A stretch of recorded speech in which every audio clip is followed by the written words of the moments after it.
I call to order this wonderful meeting on September 23rd. Seeing a quorum of voting members, as I call this meeting to order, I ask the treasurer to take a quorum call. Mr. Craig? Here. Mr. Crossett? Here. Mr. Lindy? Here. Ms. Mapp? Here. Dr. Moffitt? Here. Vice President Weinberg? Here. President Bolton? Present.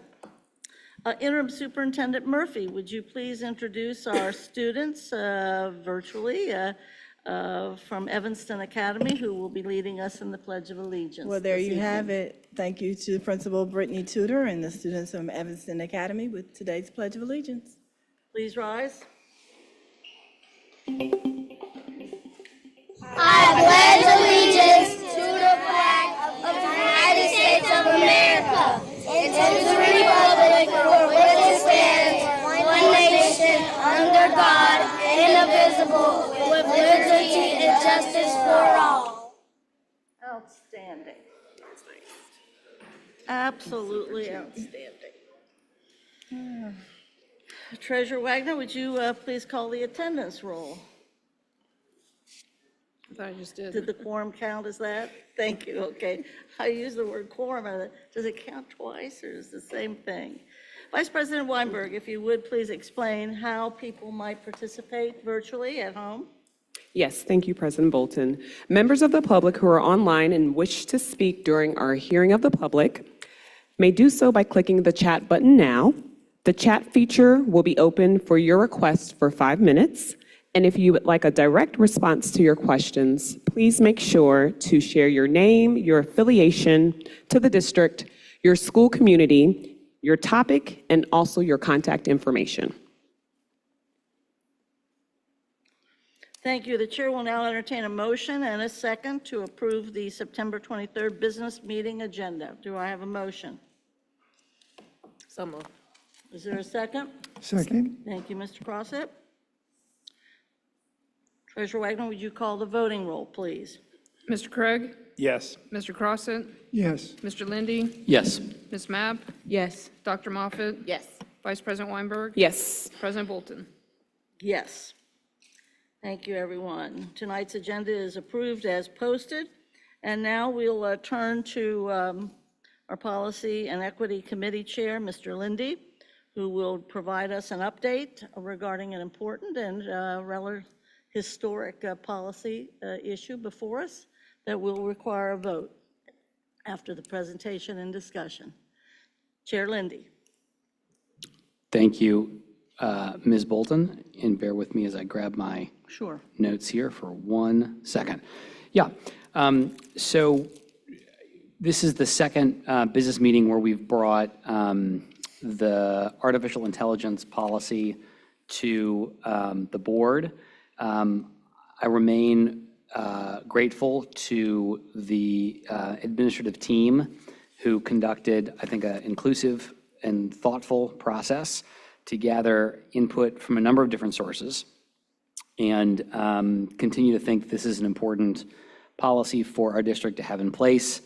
There's both a lot of potential, I think, with the role of artificial intelligence in the education sector and also a lot of concerns. And I think that the team did a remarkable job putting together something that I think addresses key audiences and users like teachers, like students, like the rest of our organization, and offers, I think, some clarity where we have it, and also doesn't try to be too confident of technology that is still developing. What's different about the version that you see this evening is that it incorporates responses to the concerns or questions that were raised at the last meeting. And so I'm just trying to check to make sure that this version is what's posted here. When we met last in policy,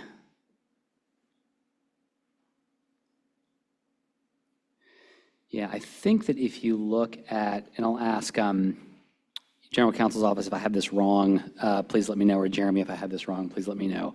But I think that if the red line that is posted what's in the red line are the changes that were made in our last policy committee meeting that are in response to some of the concerns that were raised. I remember the version we looked at in the committee meeting. It was really clear and easy to see that the red lines were in response to the questions. And I think that's what's true here. Yeah. So there were some concerns and questions raised about special education, for example. You'll see that addressed at the top of the second page. There were concerns about, whether that there be clear consequences for misuse of artificial intelligence. I think this version does a nice job of addressing that also. And so I think those are the biggest differences, are that the red lines should address the concerns that were raised last time. I think we had a good discussion.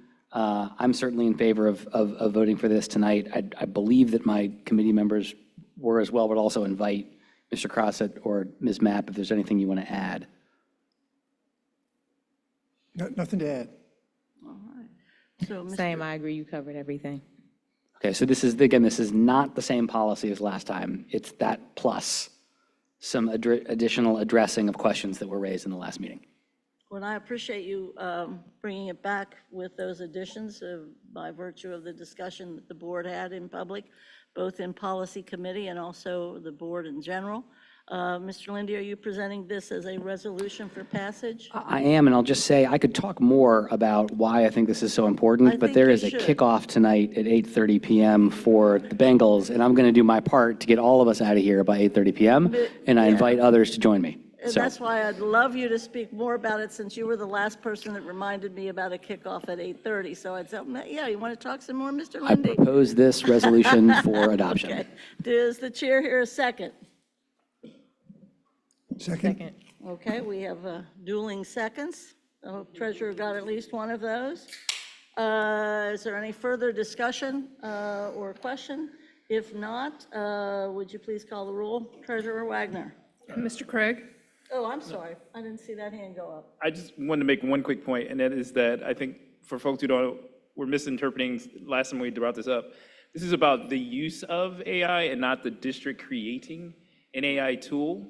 I know there was a little confusion as to whether or not the district was creating an AI tool versus allowing it to be utilized in a way that's in alignment with our policies and our code. That was the only thing I wanted to make. Great. Thank you, Mr. Craig, for that clarification. I think that's important. And now, Treasurer Wagner? Mr. Craig? Yes. Mr. Crossett? Yes. Mr. Lindy? Yes. Ms. Mapp? Yes. Dr. Moffett? Yes. Vice President Weinberg? Yes. President Bolton? Yes, and thank you for making those additions and changes based upon the discussion. We'll now ask the interim superintendent if she has any particular announcements as well as any retirements to announce. I do. Thank you, President Bolton. We have 2 civil service employees who are retiring, and you have their picture on your screen there. Ms. Beverly Dean, paraprofessional at Mount Airy School, and Ms. Teresa Thompson, a building level 1 engineer at Rising Star Academy, Chevy at Westwood. We appreciate their service. I also, Madam President, would also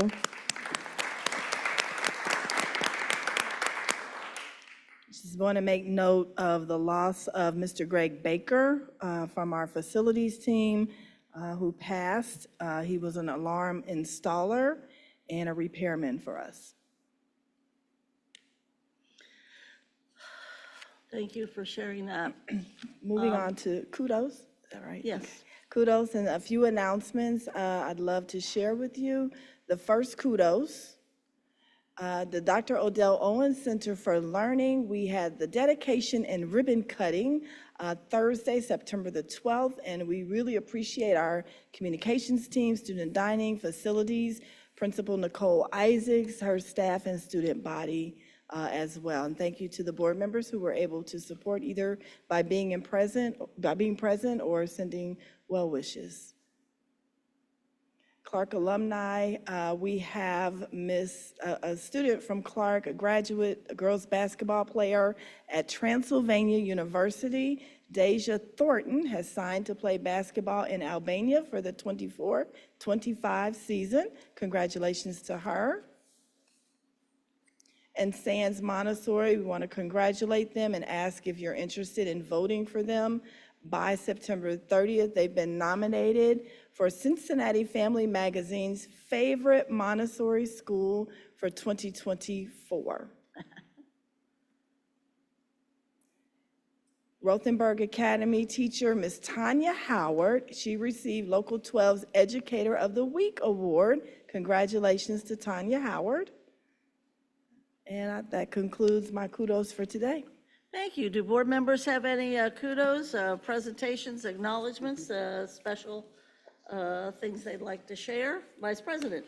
Yes, before I give my kudos, I would like to give a big round of applause to everyone that you gave kudos to, Interim Superintendent Murphy. So let's give everybody a round of applause. So I have a couple of kudos. First, I want to give a shout out to the Woodward Marching Band. They had an article online regarding their program, and the article highlighted how fine arts can change not only a student's life, but can boost their confidence. It can even offer them a scholarship, and they are, I guess, wanting to get more band equipment and really ensure that the band is competing at their very best. Last Thursday, I got the opportunity to help Vice Mayor Jan Michelle Lemon Kearney in celebrating our local Olympians from the 2024 Paris Olympics down at Fountain Square. In attendance with 8 other local Olympians was our very own CPS graduate from Walnut Hills, Nina Castagna. I have to make sure I get that last name correct.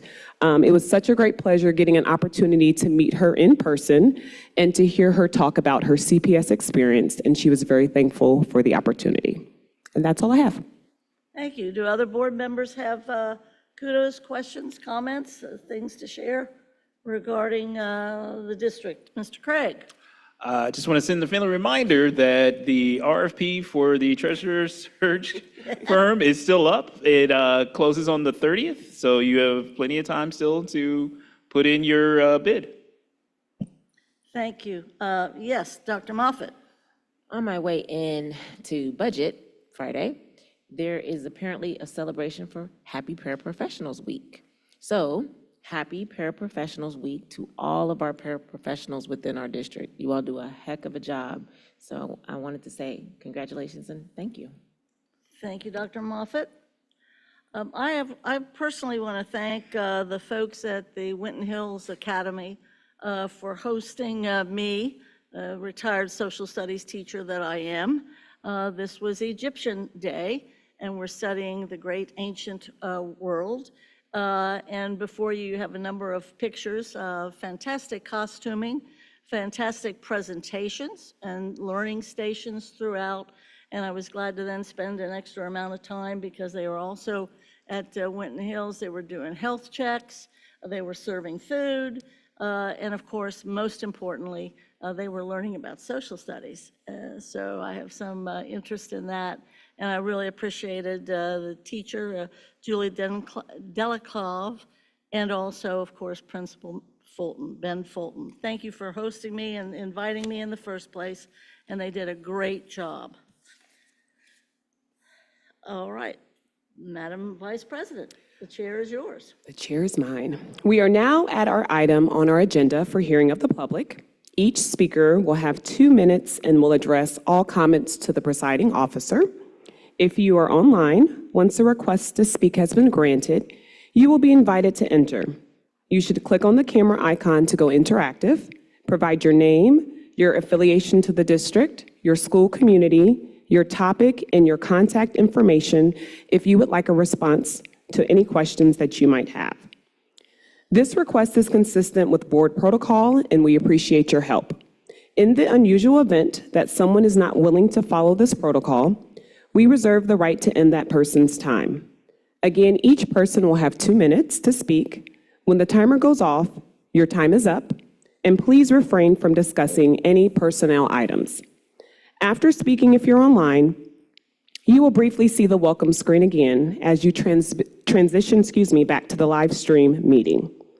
Finally, we ask that your public commentary be respectful of all listeners, and I will ask Mr. Wilson, do we have any online speakers? Madam Vice Chair, we have no online speakers this evening. Okay.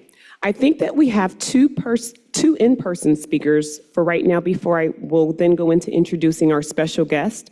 We have James Martin, and then we have Andrew Pass. Are they here today? Okay, you can come on down to the podium. And who is James? James, are you a part of this group here, or you're separate? Okay, come on down. So we have James Martin, and then we have Andrew Pass.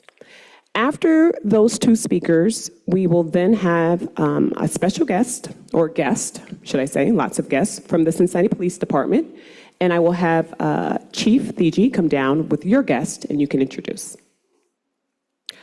Welcome. Thank you. I'm Andrew Pass, and I am the founder of an educational content development company called APAS Educational Group. I know that I really need to speak with the administration. However, I drove down from Detroit today, and I also wanted to introduce myself to the board. We partner with schools to develop customized educational content, whether it be curriculum or extra resources, et cetera, et cetera. And I want to share the story as to why I started this business. I have a son who's now 29 years old. And fortunately, he's on a great trajectory. He's the smartest kid I know. And in high school, he did not engage at all.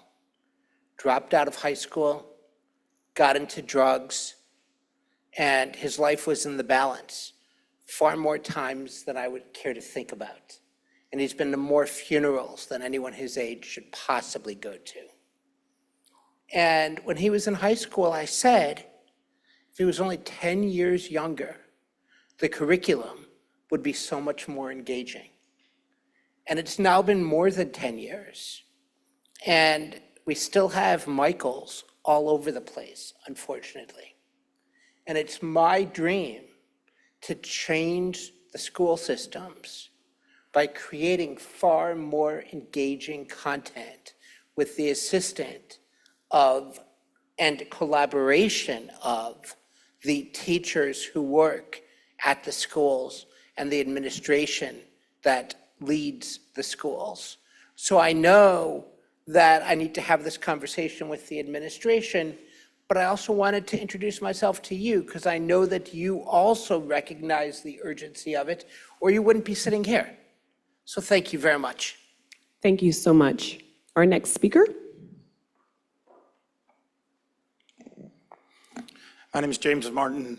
I'm a teacher at Walnut Hills High School, but I come to you tonight as an individual, not as a teacher, not as a member of a union, not as a graduate of CPS, a parent who's had 2 students go through CPS. I come as none of that. I come as a concerned citizen. What happened Friday night at a North College Hill football game was disturbing to me. What has happened at Taft High School is disturbing to me. As a coach in this district for 26 years, I am worried about our students, all of our students. I'm concerned as we switch from outside to inside, the devastation that can occur at sporting events or in classrooms. I'm concerned that if every school has the mandatory amount of security people, does every school have the mandatory amount of janitorial people? I walk into a building every day that smells like a garbage pit.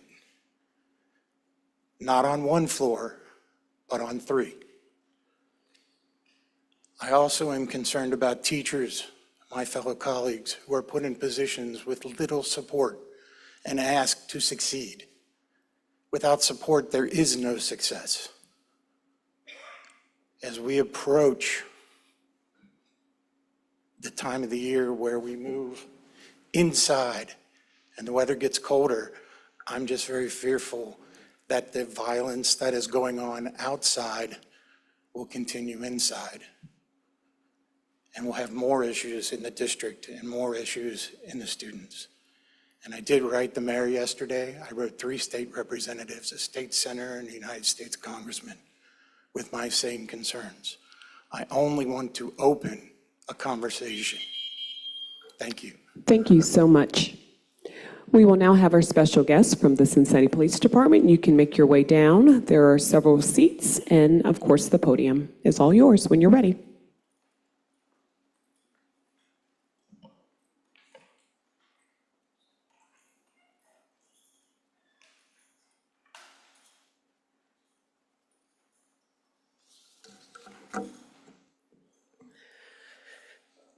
Good evening to the board members and to the people behind me. Thank you very much for giving me an opportunity to speak here this evening.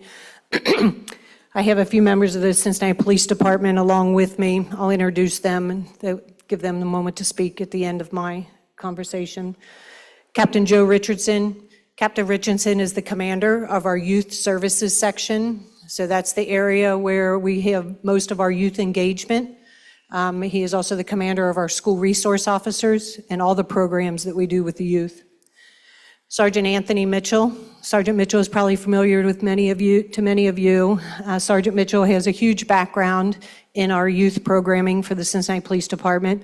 He is now part of my public information office team. Captain Adam Henney. Captain Henney is the commander of our central business section, so the downtown area. He is also a commander of our civil disturbance response team, as well as our SWAT team. And then at the end there is Police Officer Ken Kober. Ken is also currently in the role of the Fraternal Order of Police Union President. So I'll get right into this. We're here today to talk about safety concerns. And when I say safety concerns, I want to talk about it through several different lenses. The lenses of our officers, the lenses of our community, and the lenses of our partners and business community as well. Overall, the city of Cincinnati has continued to get safer despite the feeling that violence is on a rise. Our violent crime numbers are lower right now than it was this time last year, including shootings. Our shootings are down. This also includes our citywide youth-involved crime numbers. Okay. However, youth-involved crime around our 4 transit centers, Government Square, Oakley Station, Northside Transit Center, and Glenway Crossing are on a serious spike.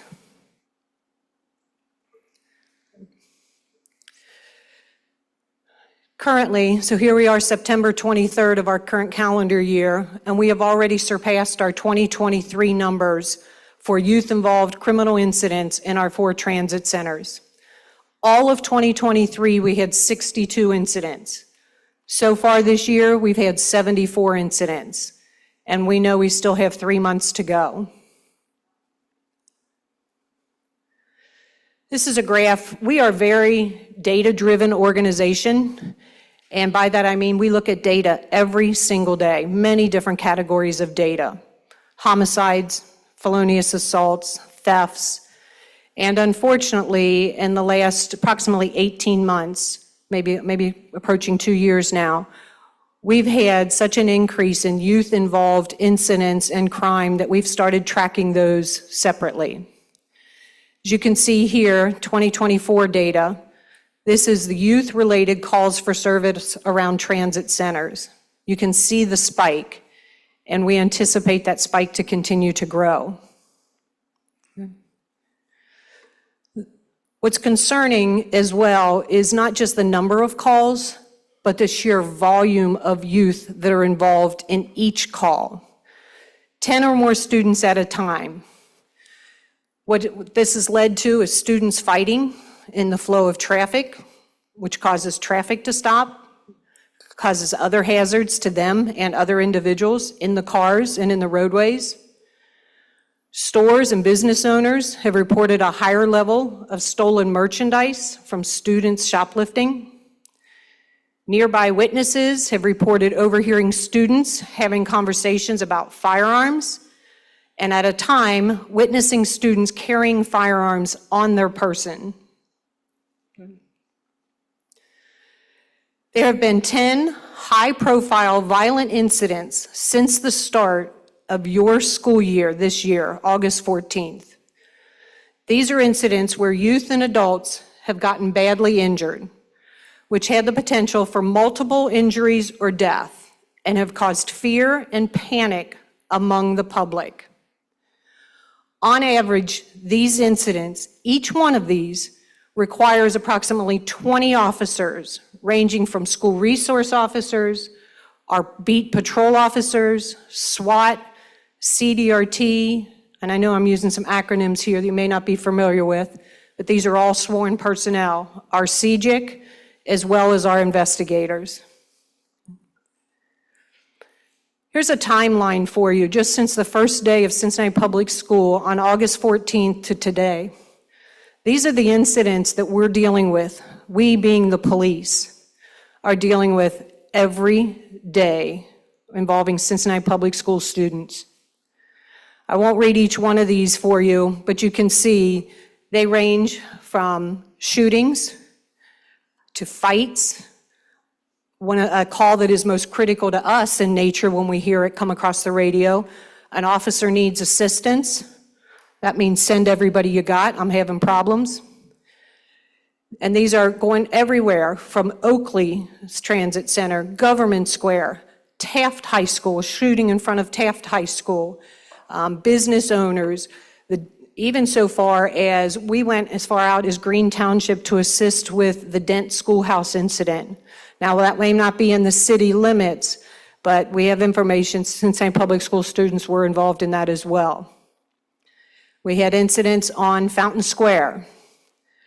I bring these to your attention just to show you this is what our officers are dealing with every school day when school lets out. Every day. Since the start of the Cincinnati Public School year, which has only been 40 days ago, there have been 30 youth arrested around the 4 transit centers. 2/3 of them arrested have been CPS students. Now, we understand not every student we're dealing with is a CPS student, but a large majority is. What's really disheartening to me is most of these students, 75%, have never been arrested before. And I've been around long enough, I've heard the conversations about, does putting police in schools create that pipeline into the Justice Center for our students? Some people say yes, some people say no. I've seen it at work. I believe that that is an incorrect statement. I think our school resource officers are phenomenal in our Cincinnati public school systems. I would challenge you that the policies of this board is feeding into the pipeline. Because we being the police, are now left to deal with your students at these transit centers, and most often we have no recourse other than to make an arrest when we witness criminal activity. So I believe some of the policies here that will be up to you to change are the ones that are creating that pipeline into the justice system. Youth arrests near transit centers by schools. You can see here the CPS. We know we also have some work to do with the Dawn school system and others that are unknown. But you can see the numbers here highlighting Cincinnati public school students. I was recently on a call with the interim superintendent. I believe Dr. Moffitt was on that call as well as some city administration who are all looking for solutions. We are all looking for solutions. And one of the things that was shared was that the Cincinnati public would like us to share information when we have an interaction with one of your students. And they would like that in as real time as possible. We get that to them usually within a day. I challenge you that if you want it in as real time as possible, be there out there with us. See what we're seeing. See what our officers are dealing with. Share some of your resources to help our resources. That is about as real time as you're going to get. This number might be staggering to you. I bet you're probably not aware of it. I bet most of our community is not aware of this.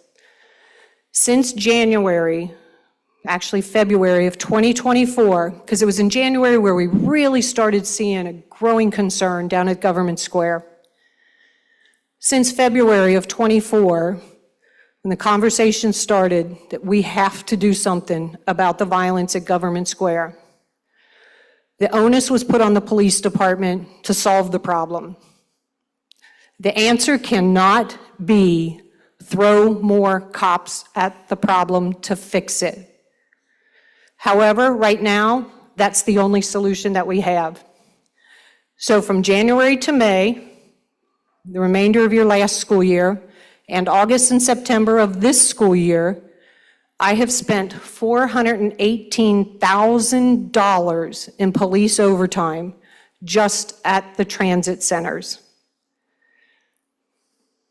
Good.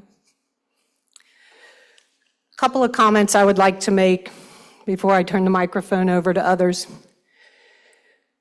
One of the reasons I'm here is because I care about this city. I am a product of Cincinnati Public Schools. We didn't behave like this. And if we did, we were held accountable. These students should not be allowed to behave like this. But I will say the police should not be the only people that they have to answer to. Let me repeat that.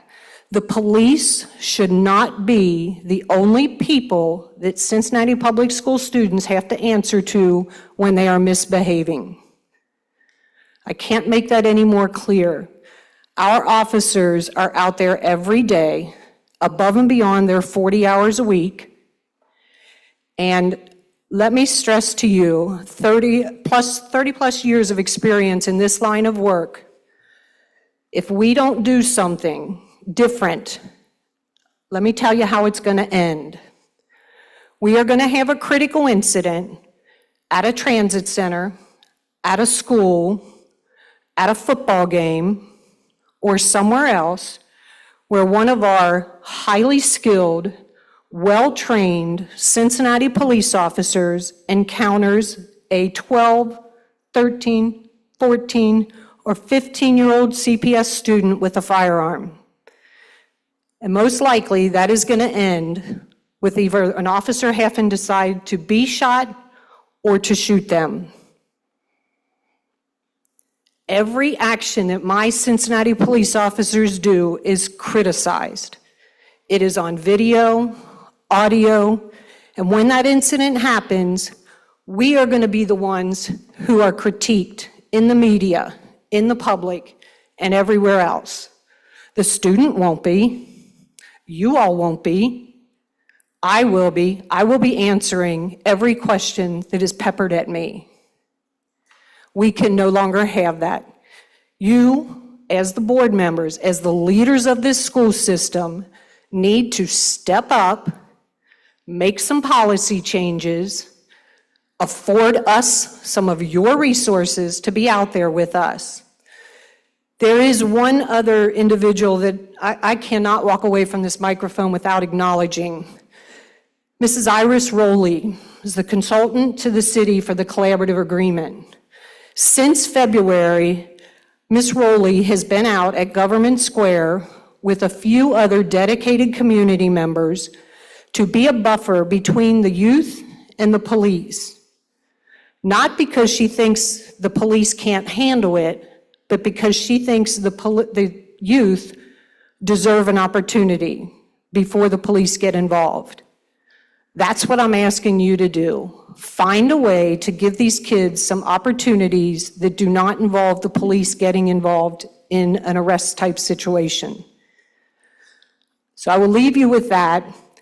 The other thing that I do want to say for anybody who's listening here today, I met with the previous superintendent back in late February, early March, and I asked for her partnership to solve this problem. Crickets from CPS. That's why I'm here today. I'm holding firm to my word to her that day was that if she doesn't come up with plans to partner with us, I would go over her head and go to the board. So that's why I'm in front of you here today. Now, I acknowledge I've not had a strong opportunity yet to work with the interim superintendent. I look forward to an opportunity there. But I think you need to recognize the significance and the importance of my conversation with you here tonight. So my plea now is to you as a board, and for anybody who is listening, my next steps is to start holding the parents accountable. I don't believe this is all on you as a board, just like I don't believe it's all on us as a police department. I think there are other people that need to get involved. The parents is one, judicial system, the juvenile court system, JFS. There are a lot of broken pieces to this puzzle.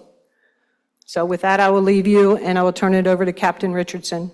I do want to leave you with this. Madam Chief, we appreciate your sharing of this information, and very frankly, since the chair did not even know that any of you were appearing and never even saw the presentation that you've given us, I appreciate what you've said, but we do not have time for the rest of your entourage to share with us more information. And I know that we'll do what you did, and we'll share our reaction at City Council appropriately, because it is not our purview or our history or tradition to have any interchange with those that's shared during public speaking. But thank you for coming.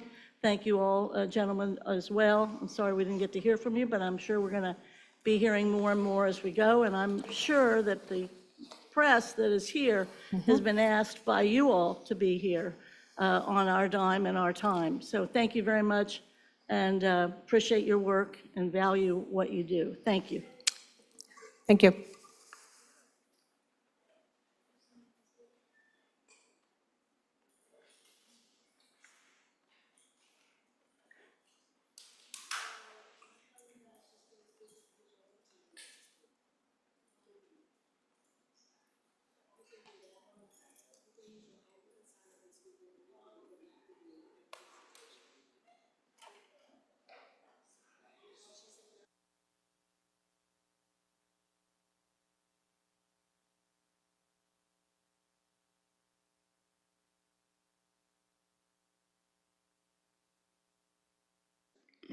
Thank you so much for all of our speakers. We will continue on, and we truly appreciate you.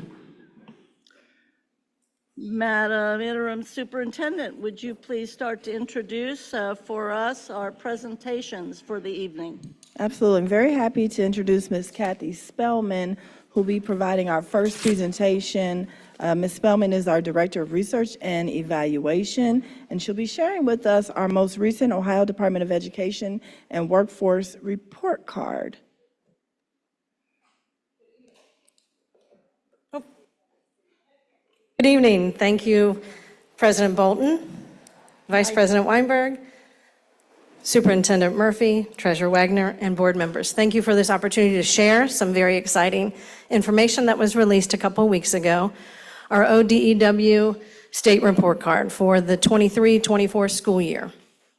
So starting right off, just to let you know, this is a lot of information, so staying with the theme, fasten your We're going to seatbelts. speed talk. Fasten your seatbelts, get ready, here we go. So the first slide I have is the overall rating component weights for each component. So there's 5 components that make up the overall rating. That's the weight that they get. We can go to the next slide. And so I took the liberty of combining the 24 and 23 report cards side by side so you could see where we made gain. This year, our overall went up half a star to 2.5 star. And you see an achievement, we had 2 stars, but I'd like to point out the performance index. We refer to that as the PI. And we went up in that to a 60.5%.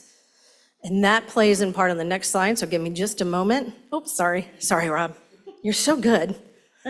We have our other components, progress and gap, which stayed the same. Early literacy, we are very excited, went up another star to 2 stars. Our graduation stayed the same, and this is near and dear to my heart. We do some great work with this as well. But the percentage of the graduation rate went up, and we are 0.7% away from 2 stars. Just wanted to point that part out. Very excited about that. You can see our respective 4- and 5-year graduation. And also to point out, this is a lagged a year. We are currently in the middle of the 24 reporting for our graduation window. I've added the college, career, workforce, and military readiness as well. It is not rated on this report card. It will be on our next one, but I thought I'd put the 2 percentages so you could see where we are, the trajectory that we have there. Yep. So I also took the liberty of adding in the last 5 years in addition to the present, and I wanted to call out achievement. If you can go all the way down to the 2019 report card, you see the performance index is 60.5, which that's what we just hit this past year. So that's a really exciting number, excited about that one. And then you can take a look at the other ones if you'd like, but you'll see where the improvements are highlighted in green as it was for the previous slide. We can go to the next slide. Okay, this is where it gets really exciting, at least for us it does. We get to call out some schools and some great work. So we did take up another half star, so we got the 2.5 star here, but we called out on this slide the elementary schools and the high schools. We show 56% of our elementary schools earning a 3 to 5 stars. That means they either met state standards, exceeded them, or significantly exceeded state standards. So that's exciting. We also have 44% of our high schools, 8 out of 18, demonstrating improvement or maintaining a score of 4 or 5. So that's exciting. And then in that little box down to the right, I know this is near and dear to your heart, President Bolton, we ranked second among the Ohio 8. Okay, so we're going right into the first measure, achievement. This is one of the heavier weighted components. We got 2 stars. We had 2 stars last year.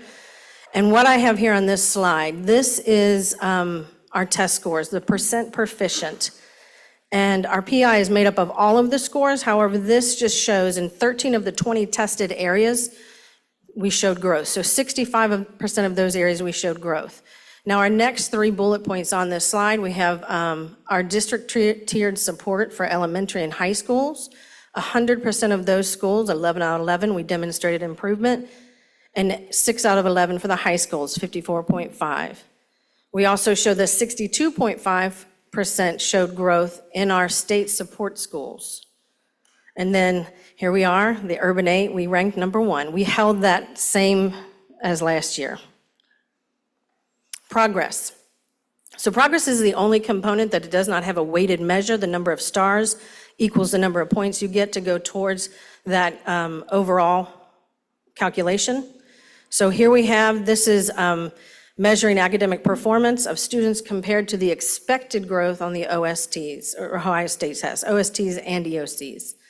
So we show 36% of our elementary schools increased by 1 or more stars, which is a really big thing to do, a whole star. And then 62% of our elementary schools demonstrated improvement or maintained 3, 4, or 5, remembering that we are either meeting or exceeding state standards here. And for our high schools, 59% demonstrated improvement or maintained the score of 3, 4, or 5. We ranked 3 here, same as we did last year for the urban 8. Progress also held 2 stars year to year. Gap closing. We have 3 stars in gap closing, same star rating that we had last year. We are ranking second. That's supposed to be my last little thing. That's my, punch to you. That's our CPS ranks second among the Ohio 8. We also show in gap closing, there's a lot of measures in this component. There's 6 areas, but in 3 of those, there's also 3 additional measures. There's a lot going into gap. This is our subgroups. This is our English learners improvement. This is our chronic absenteeism as well. And gifted. There's a lot in this measure. So, wanted to point out here, 58% of our elementary schools received 3, 4, or 5 stars, and we maintained that 3. So you see that, and again, that's meeting and exceeding state standards. For our high schools, 33% maintained or improved 3 to 5. And we ranked second here, and this is a big jump among the urban 8. We went from 4th to 2nd. Okay, so English learners, I know we had some conversation around English learners, so I wanted to share some information there. So this is the improvement measure. I'm not going to get deep into the weeds on this improvement for the sake of time and clarity, but we did not meet this indicator this year. However, last year, the met improvement percent was -8%. So we made a gain of 7 percentage points. That's really big. And I'm going to show you here in this next slide, this is where the meat of this is. That first slide was for the OELPA. That's showing the progress of our English learners showing proficiency in mastering, or showing proficiency in English language. That takes the OELPA score from year to year. This is actually on the state test. So we show English language arts and math achievement. So the red bar on that top box, that's our English learners, and the purple bar are all students. So we see that gap there. The red dot shows the goal given to us by the state. So they haven't quite met that. But if we look down to that next box, this is where it gets really exciting for our English learners and the work we're doing in the schools. This is progress. This is showing the growth that they're making, the expectant growth based on state scores. That red bar is our English learners. So that 2 line that comes down, that's meeting the standard. Do you see how far we are on progress for our English learners? We want to see that growth, that large amount of growth, so we can see it show up in achievement as well. Okay. All right. Graduation, the 0.7% that we missed for that 2-star. You see it broke down in the 4 and 5. It is a 60% and 40% weight for each year. And I have some really exciting information on a couple slides coming up. I'm not sure if it's the next one or not, but we can go to the next one. So this is, again, earning 1 star, very close to that 2-star. We're 1.5 percentage point away from the weighted grad for that 22. Remembering this is a year removed. 78% of our high schools improved or maintained 5 stars, meaning no ground was lost, but we maintained. But we also have some really great 5-star schools there, and you'll see those to the right listed. And then CPS, we do rank 3rd among the 8, and we maintained that ranking from last year as well. And this is the 5-year rate. You can see the improvement from 22 to 21, or 21 to 22, excuse me. And then our next slide. So this is the trend line. Love a trend line. So we have, this goes from 2020, when everyone was graduating, you get a diploma, and then to now. And you can see for the 4 years on top, now I do have the caveat that this is not final, and then our 5-year, we need to get that up just a little bit more as well. But we are projecting that we will be where we need to be. I'm not going to put it out there, but if you do the math, it's 60-40. 60-40 on that top one and 40% on the 5-year. Okay, so I also added a slide for our English learners on graduation. So you see we're a little bit further away on that top box, that red bar, to the goal, the red dot. It's a little over 70. It's 74 point something, but we're showing a little bit of a gap there for our English learners. But down below, I put the 23 rate was 62.4, and that's what that top box represents.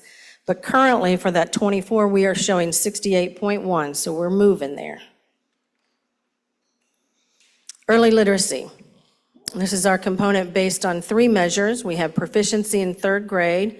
This is where we went up an entire star. We're very excited about that. So proficiency in 3rd grade, we saw an increase there, and you'll see that in just a moment. Promotion to 4th grade, and then improving the K-3 literacy. This is year to year, fall to fall. It's a tough measure to comprehend, but it goes from the fall the previous year to the fall of this year. So we just closed our 25 component or measure for that, for our K-3 literacy, going into our next report card. So it's a little futuristic to look at, but that's what we look at now. Who are our students that are not on track, and are they getting to on track? We can go to the next slide. So in early literacy, we have 50% of our schools that are tested. So we have our K-6, K-8, and K-12 students or schools. So 50% of them maintained or improved to a 3, 4, or 5-star. And then 58.3% of our 3rd grade students were proficient in reading. This was an increase of 10.6 percentage points from last year. That's where we got that gain. So before I go into college and career workforce, I wanted to just give you a couple shout outs for our schools, some big celebrations. So remember I said moving a whole star is a big deal. So we had 2 schools in our overall achievement, Hartwell and Sailor Park, that went up a whole star. Really excited about that. But then we also have in our components, progress, Sailor Park went up 2 stars. So great, big work there. And then our gap closing, Hartwell and Sailor Park both went up 2 stars. And I'll add this for your reference as well. And then early literacy, we had Cheviot, Roselawn, and Riverview went up 2 stars from 2 to 4. So they went to not meeting to exceeding state standards. So some great work there. Let's see. And then we improved to 2 stars again in early literacy. You just always got to call that out. Okay. And then college, career, workforce, and military readiness. This is of the 4-year graduation cohort, what percentage of students included in the calculation meet this readiness? And those are the 11 measures that they're rated on, and that we got 45.4%. Again, this is report only. This is not this coming year. It will be in the report card measure. That's the same thing that I just said. We can skip that one. And here we are in the public ranks in Ohio. We rank number 2 in overall over the urban 8s. We were 5 last year. We were the 5th for overall. So some great work there. And that's it. Do I have any questions? Do board members have any questions or points they'd like to make about this great report? Members? Dr. Moffitt. So I want to apologize to you because I am slightly distracted from the last presentation. I understand. And I want to give you the proper attention, so forgive me. But I did hear you say that 2 or 3 of our schools moved 2 stars. Correct. Can you repeat that last I kudos, absolutely please? can. I'd love to. So in progress, Sailor Park went up 2 stars. In gap closing, Hartwell and Sailor Park went up 2 stars. In early literacy, Cheviot, Roselawn, and Riverview went up 2 stars. Well, congratulations to those schools and that staff. They did great. And I want to make sure that amongst all this confusion, we celebrate and highlight the positives of your report. I will have some questions, particularly around our ESL. And so, forgive me, I'm going to invite you back again when I can get those questions formulated. But thank you for the presentation. Absolutely. And I think I heard you say this data is a year removed, so this Only is for the graduation. only for graduation. Okay, thank you. Other comments? Vice President Weinberg. Yes, I do apologize for missing some of this presentation, but I was able to review the slides before. And I just had a couple of questions in regards to, well, comment first about the English learners. We did improve to 3 stars, correct? That was, I think it showed an improvement, or We no? improved in progress, that we did not meet the improvement measure in gap. So, but we did improve the actual percentage. So the Okay. improvement measure, you have to have a 10 in that improvement measure to meet that indicator, and then you get the 5 points on gap. And I know that's very weedy. However, we were off by, 8.9, if I could do math correct. No, that would be 9 point. Why can't I do math today? My math is it's not okay. mathing.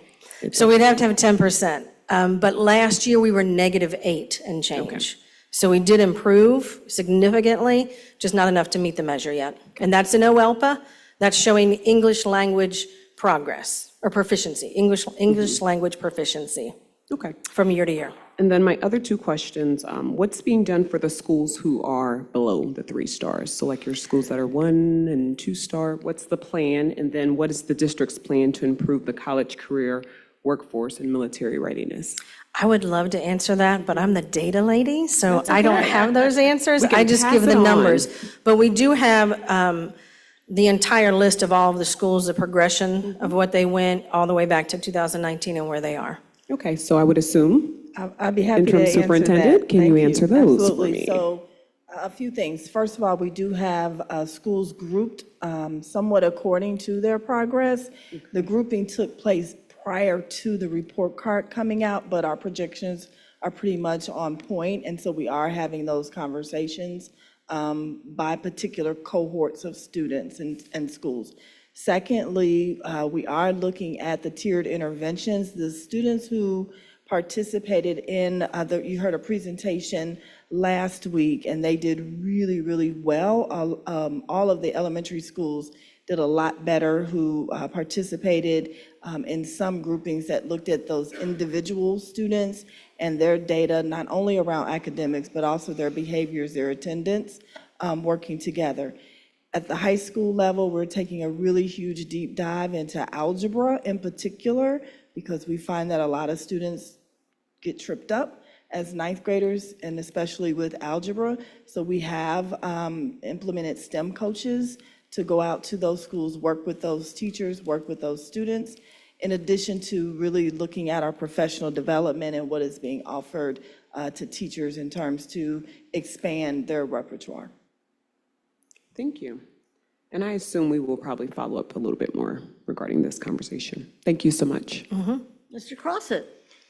This is probably a question for the superintendent, but, or maybe it's collected in data. Data lady. The data lady. What do we do during the year to sort of either like a diagnostic or pre-testing? What are we doing during the year to know whether or not we're on track to continue this trend of improvement? So we have our benchmark testing, iReady map. We have kindergarten readiness. We have testing along the way, and we pull that data 2 weeks after we have access to it from the vendors, and trend that data, disaggregate that data, share that data out in meetings. There's a lot of work pulling the data out and getting it into the hands of the people that do the work. And you hear about that, Board Member Crossett, when we do our interim guardrail report, goals and guardrail reports. Other comments? Member Mapp? Yeah, so thank you for the presentation. I apologize that I did miss some of it, but I did study the slide deck. And I am excited about the progress that we are making. I do know that that can be a lot of hard work. Yet at the same time, I am very concerned about just the alarming trend that I am seeing with the data. If we go to page 6, where it's highlighting the achievement. So I know that with the third grade ELA and math scores, we are about, 57% or 50%.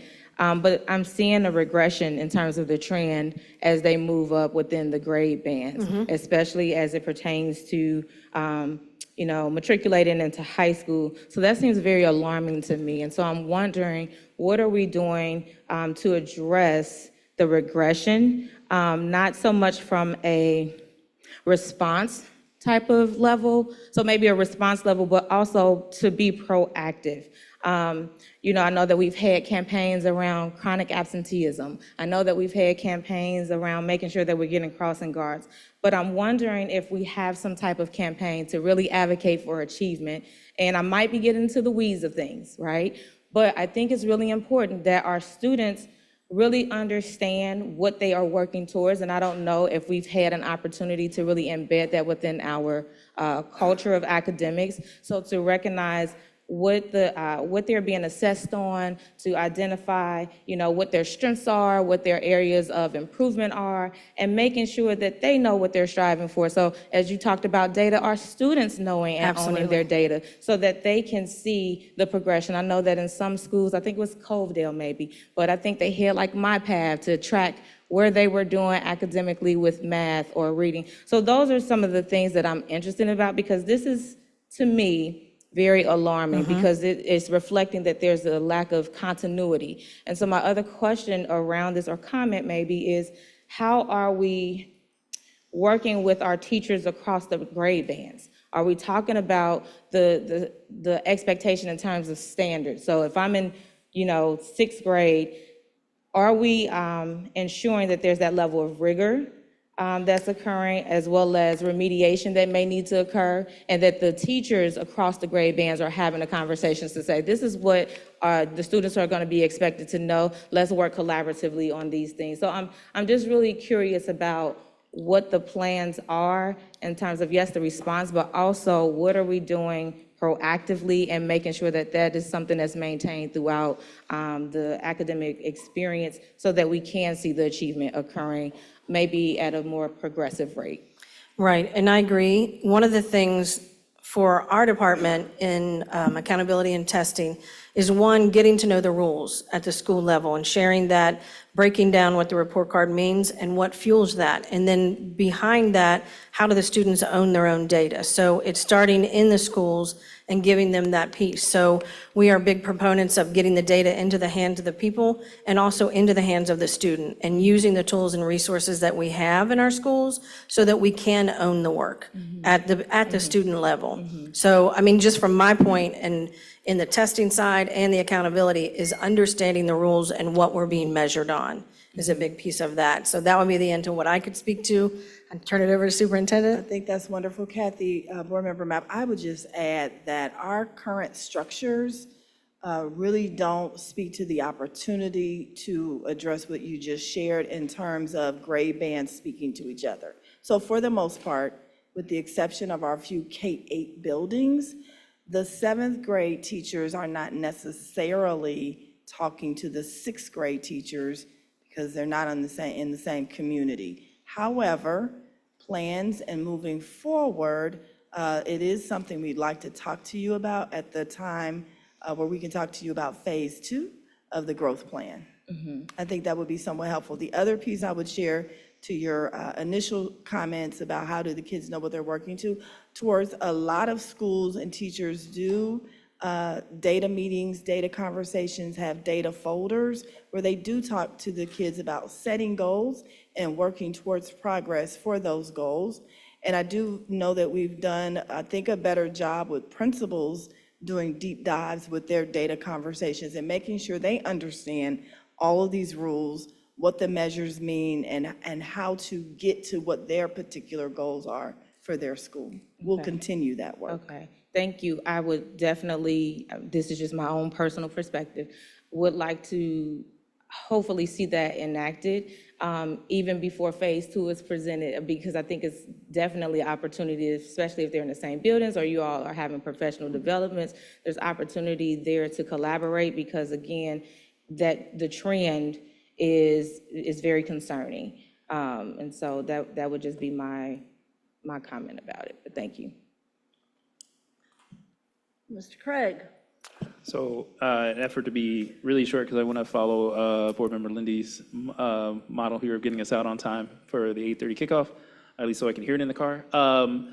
I just wanted to highlight the fact that I think one of the things with our ranking, and this is part of the problem with the ranking system, is that things like achievement hold a certain value, but they're not the end-all be-all, right? So if a district was really low and became less low, that actually could increase their score in how they're ranked a little bit more so than if a district was right here and kind of slightly improved or stayed. And so I think one of the things that we do have to figure out, and this is part of the problem with trying to map out results based on the measuring stick as opposed to the measuring stick based on the results, is that our ranking, if you look at our overall ranking, the school districts of the 8, that's number 1, didn't beat us in almost every category but 1 or 2.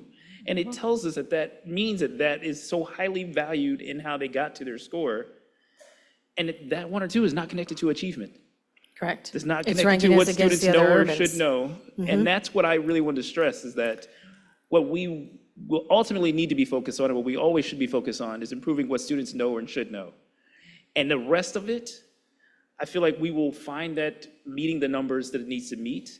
So that's why I'm really happy to hear that we are really focused on the English language learners achieving and learning, to make sure that we're growing programming so that we allow students to be able to know and own their scores, but also that we are expanding the opportunities for students to learn and keep achieving. Because I think what we will see is over the next couple of years, as our numbers increase, that we will see this growth and this progress and this gap closing that we are still working on, but that our achievement numbers will still keep us at the top of achievement. Right. And that's ultimately our goal, right? Is that we ultimately really, while we care about the rest of the score as well, the most important thing is that our students know more and are able to do more with that knowledge. Right. Mr. Crossett, and then we'll go to Mr. Lindy. Yeah, I'm just curious. And I want to follow up with what Board Member Mapp was talking about a little bit. So when there is some low scores, are we able to correlate that to, maybe it's a particular group of students in a school or this particular classroom? Are we able to correlate that to how well the teacher is using the curriculum that's recommended by the district? So we compare the Is data that down helpful? to exactly who the teacher is that taught them, and then turn that data over. Yes, we can take all of this data, goes all the way down to student level data what school they're in, who taught them, at what level. So yes, we can disaggregate it to that level and then go from there. When I was sharing before about the principals knowing and understanding the report card, the data, the look-fors, the classroom walkthroughs, yes, to your point, absolutely. We also take the data, just for information purposes, we take the data and have two different numbers, because what we see on the report card are what we call the accountable students. Those are the students that are with us for the accountable time frame, and they're counted. We also take the raw data coming out of just from the vendor, from the tests, and we use those numbers and pare those down by grade level, by school, by grade level, and that is all given to our school leaders as well. And then comparing, what is the raw data year to year, and how does it project to the report card data? So we can use that to make those projections as well, and have done that, and given that to our principals and other school leaders. Mr. Lindy. Thanks, Ms. Bolton. I don't have any real questions. I just wanted to share some gratitude and I think just have a big picture reflection for a second. I think the first thing I want to say is I think these issues really matter a lot. I think at its core, what the report card is telling us is about the extent to which there's opportunity in education for kids in Cincinnati. And I think I'm grateful to be here because I think every child, no matter where they grow up, what their zip code, what color the parents' skin are, deserves access to an excellent public education. And I think that's true for fairness reasons, it's true for jobs and the economy reasons, but I really think getting to the core of where are kids, how are they doing, is really important. If we could go to slide 4 for just 1 second. I think that even if you extend the y-axis further backwards, this is the first time we have seen improvement in our aggregate top-level score in maybe 10 years. I understand that there were years where they weren't giving a top score, but if you look at the sub-scores and if you think about stars in terms of a 1 being an F and 2 being a D and 3 being a C, I really think this is the first time in 10 years that we have seen improvement in CPS in the top-line number. I think that's a big deal, and I think we should be really, really proud of that. And I wanted to extend my gratitude to everybody who helped make that happen. Certainly to all the people who are here in this room tonight, including our leadership and you and your team, the people who are sitting with us in the auditorium, all of the teachers who are in CPS, all of the building administrators who worked very, very hard to make this happen. And I think anybody who's been watching, our board or our meetings for the last 6 months knows this has been a very difficult and very turbulent time with a lot of changes. And I think as we're working hard, all of us, to figure out what the next chapter in the story is going to be, I think part of that is telling a full and honest story about how we got here. And so I do want to extend my gratitude and my thanks absolutely to everyone here tonight, absolutely to all of the teachers and administrators in our district, also to the former administration, to former Superintendent Wright and her team, many of whom are no longer with us, for the role that they played in helping see these improvements for kids in our district. And so as we look to the future, I hope that we can widen the lens a little bit even further. I'm a big fan of data. I'm glad we can see how kids are doing. I'm glad we can see improvement.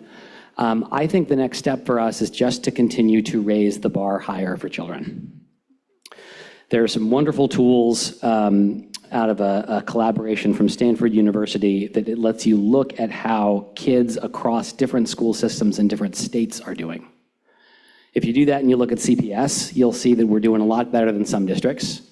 But there are districts like New York City schools, Miami public schools, Chicago public schools, where kids are doing better than ours.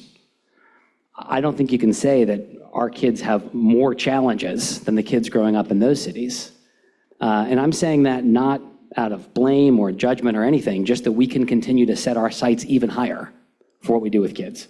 And I hope that's what we're able to do next. And I want to just end again by saying how much gratitude I have for everybody who helped us see what I think is the first top-level improvement for the report card in 10 years. Thanks. Thank you, Mr. Lindy. Any other comments, questions?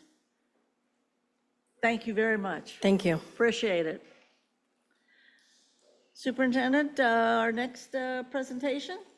Absolutely. Thank you. So the next presentation will come from Mr. John Chambers and Mr. Tony Fields, sharing with you an update about our lottery process and enrollment to date.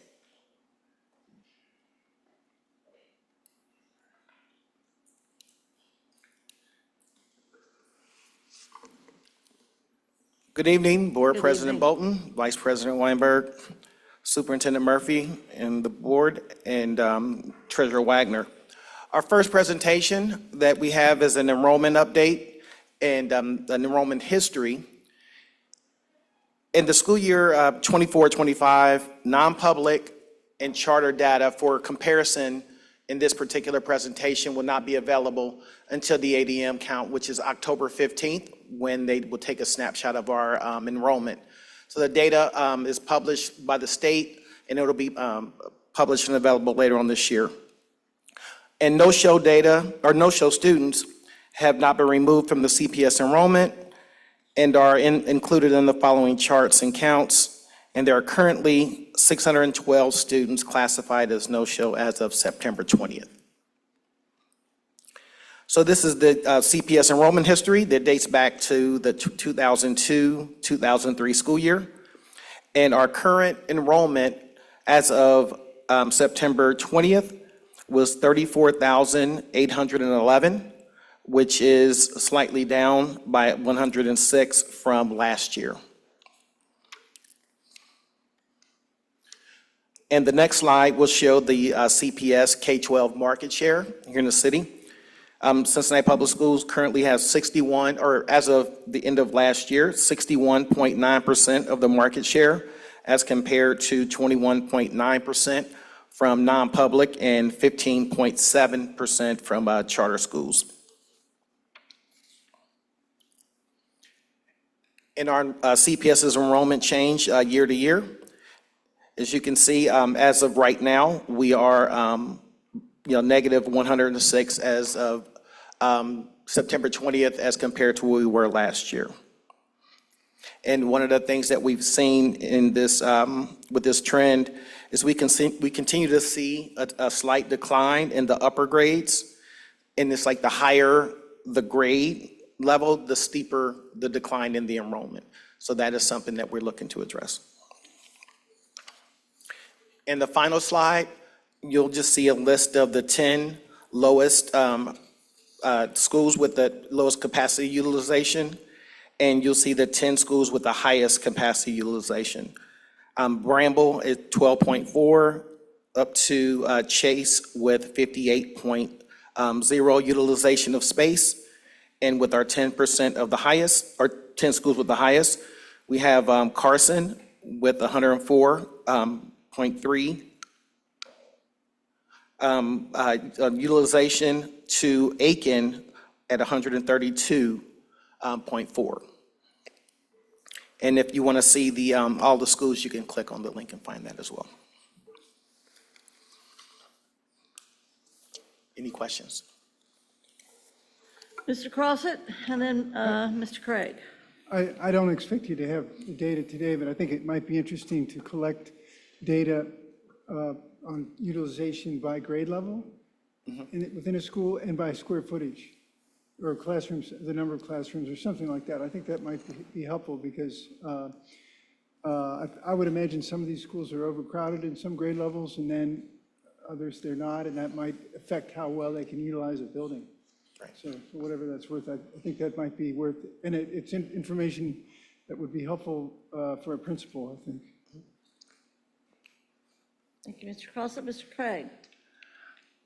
Yeah, so one of the things I just wanted to note, I know we talked about the decreasing in population as they get higher in grades, but it does look like several of the schools that are the highest in our enrollment numbers also happen to be where the highest grades are. So between Walnut, Aiken, Clark, Gamble, Withrow, West High, I mean, it's a good portion of our high schools are well over 100% capacity. I did want to make one note, though, also that, and I don't know if this is how we were calculating this, but I would think the number for Riverview would also need to be adjusted, given that they're not in the full building. So the full use of the building capacity would not match up to what their actual use capacity would be. But I think one of the things this does tell us is that we are seeing a pattern in some spaces where we have high population density attending certain schools, or that we also have high use of a school for other reasons, right? Like, so like certain capacity, we know that Aiken, for instance, is a great example where they cover a much larger population of people who might flow up naturally into Aiken, and then they have programming that might necessarily drive folks into those schools. And so I think one of the things that would be helpful as we think about future year plans and other things we're thinking about is what are the programs or things that at a particular school that might make a parent motivated to bring their child to those programs. Because I think that's another thing we saw, and we did the tour of Pleasant Ridge Montessori, that it's both the community that it's in, but also some of the programming that it's at the school that draws folks to that particular school. But it is just, again, it's very interesting to me to see that the highest capacity schools tend to be our high schools, which may say that we might need more of at high school than we do some others programming, so. Thank you, Mr. Craig. Other comments? Mr. Lindy. I'll be real quick. I was reading an article recently about school districts losing enrollment, not because of loss to choice sector, that certainly can be part of the story here, but just declining birth rates in different cohorts. And I was just curious, as you all, the reason I think that matters is why we are losing enrollment might help us tell more about what we should expect in the future. Is that something you all are looking at all? Honestly, we haven't at this point, or I haven't. But Jeremy, we have. The data got. We can testify to that. Yeah, I think we regularly look at our market share in terms of the number of students available to us in any particular given community or across the school district. And I appreciate that a great deal. I was thinking less about market share and more about if there are going to be fewer children in Cincinnati, period, over the next 10 years. I just think that has big implications for us in terms of what we're planning for. But I think the market share piece is also really important. Dr. Moffett. So along that same line, thank you so much to my colleague for asking. I am very interested in and read a report about how the choice decisions from the state level have definitely impacted public education. I'd be really interested to see if the introduction of vouchers and the schools of choice has had any type of impact on CPS. So if you could go back, maybe, post-COVID, we know that there's quite a few COVID babies that were born. And so we can look at some trend data on population of, just go back maybe post-COVID, 3 or 4 years, and look at the population of babies that were born, and then our population, we have decreased. And I would surmise that it could definitely be impacted by the decisions for vouchers, especially more recently. So I'd love to see that trend data, because I think it definitely has impacted us negatively, which also impacts our funding. So Yes. it's a great study to look at. It's not just about birth rate, but it's definitely about choice. And before the state changed the requirements to qualify for the Ed Choice voucher, they used to make that data available for us. But since they've made the changes and adjustments, that data is no longer available to see how many students from CPS chose to go the voucher route. So that the state does not make that data available for us. They definitely don't make it easy, but we can kind of make some assumptions around our decline in enrollment, particularly with the past few years. But if you all could get that data for us to look at it, market share is great, birth rate's great, but I would love to see, and there is data on the state level, I know, around choice and its impact on public education. And if we can't stay here, I'd love to, with regard to Cincinnati, I'd love to see trend data nationally around the introduction of choice and vouchers and the impact to public education. Thank you. Thank you. Other members have any comments? Member Mapp. Just quickly, just to piggyback off of Board Member Moffitt, knowing that, families have access to choice, what are we maybe considering in terms of marketing to our families and retaining our students within the district to grow our enrollment? You mean the ideas of what we're marketing, how we're marketing to address those issues? I think with some of the, the elements of the growth plan and with the marketing that will come as a result of that will, have a large impact on the families that are choosing to go the voucher route. But I think it's, it's incumbent on us to make sure we're marketing to those families. So that marketing strategy is, being, worked on as we speak with communications. So as we finish the, polish off the growth plan and submit that for approval, the marketing strategy will follow that. Other questions, comments? I would just quickly add, I always have taken great pride in trying to dominate the market share as best we can, because I think the kids need to be with us, not necessarily with some of those other entities. But I also, with the Fordham Foundation, did many studies regarding student mobility, and also did some recent work on school districts deciding how to close buildings or how to consolidate buildings, or what urban districts in the United States actually had growth in population over the last decade. And invariably, the charts that Fordham produced, at least in the last two publications that I saw, indicated Cincinnati was about the only one that over 10 years had actually maintained its growth or actually added to it. I think that's a testament to whatever it is that we're trying to do. But I think the other piece of it that is of interest to me is what's been mentioned, just the demographics.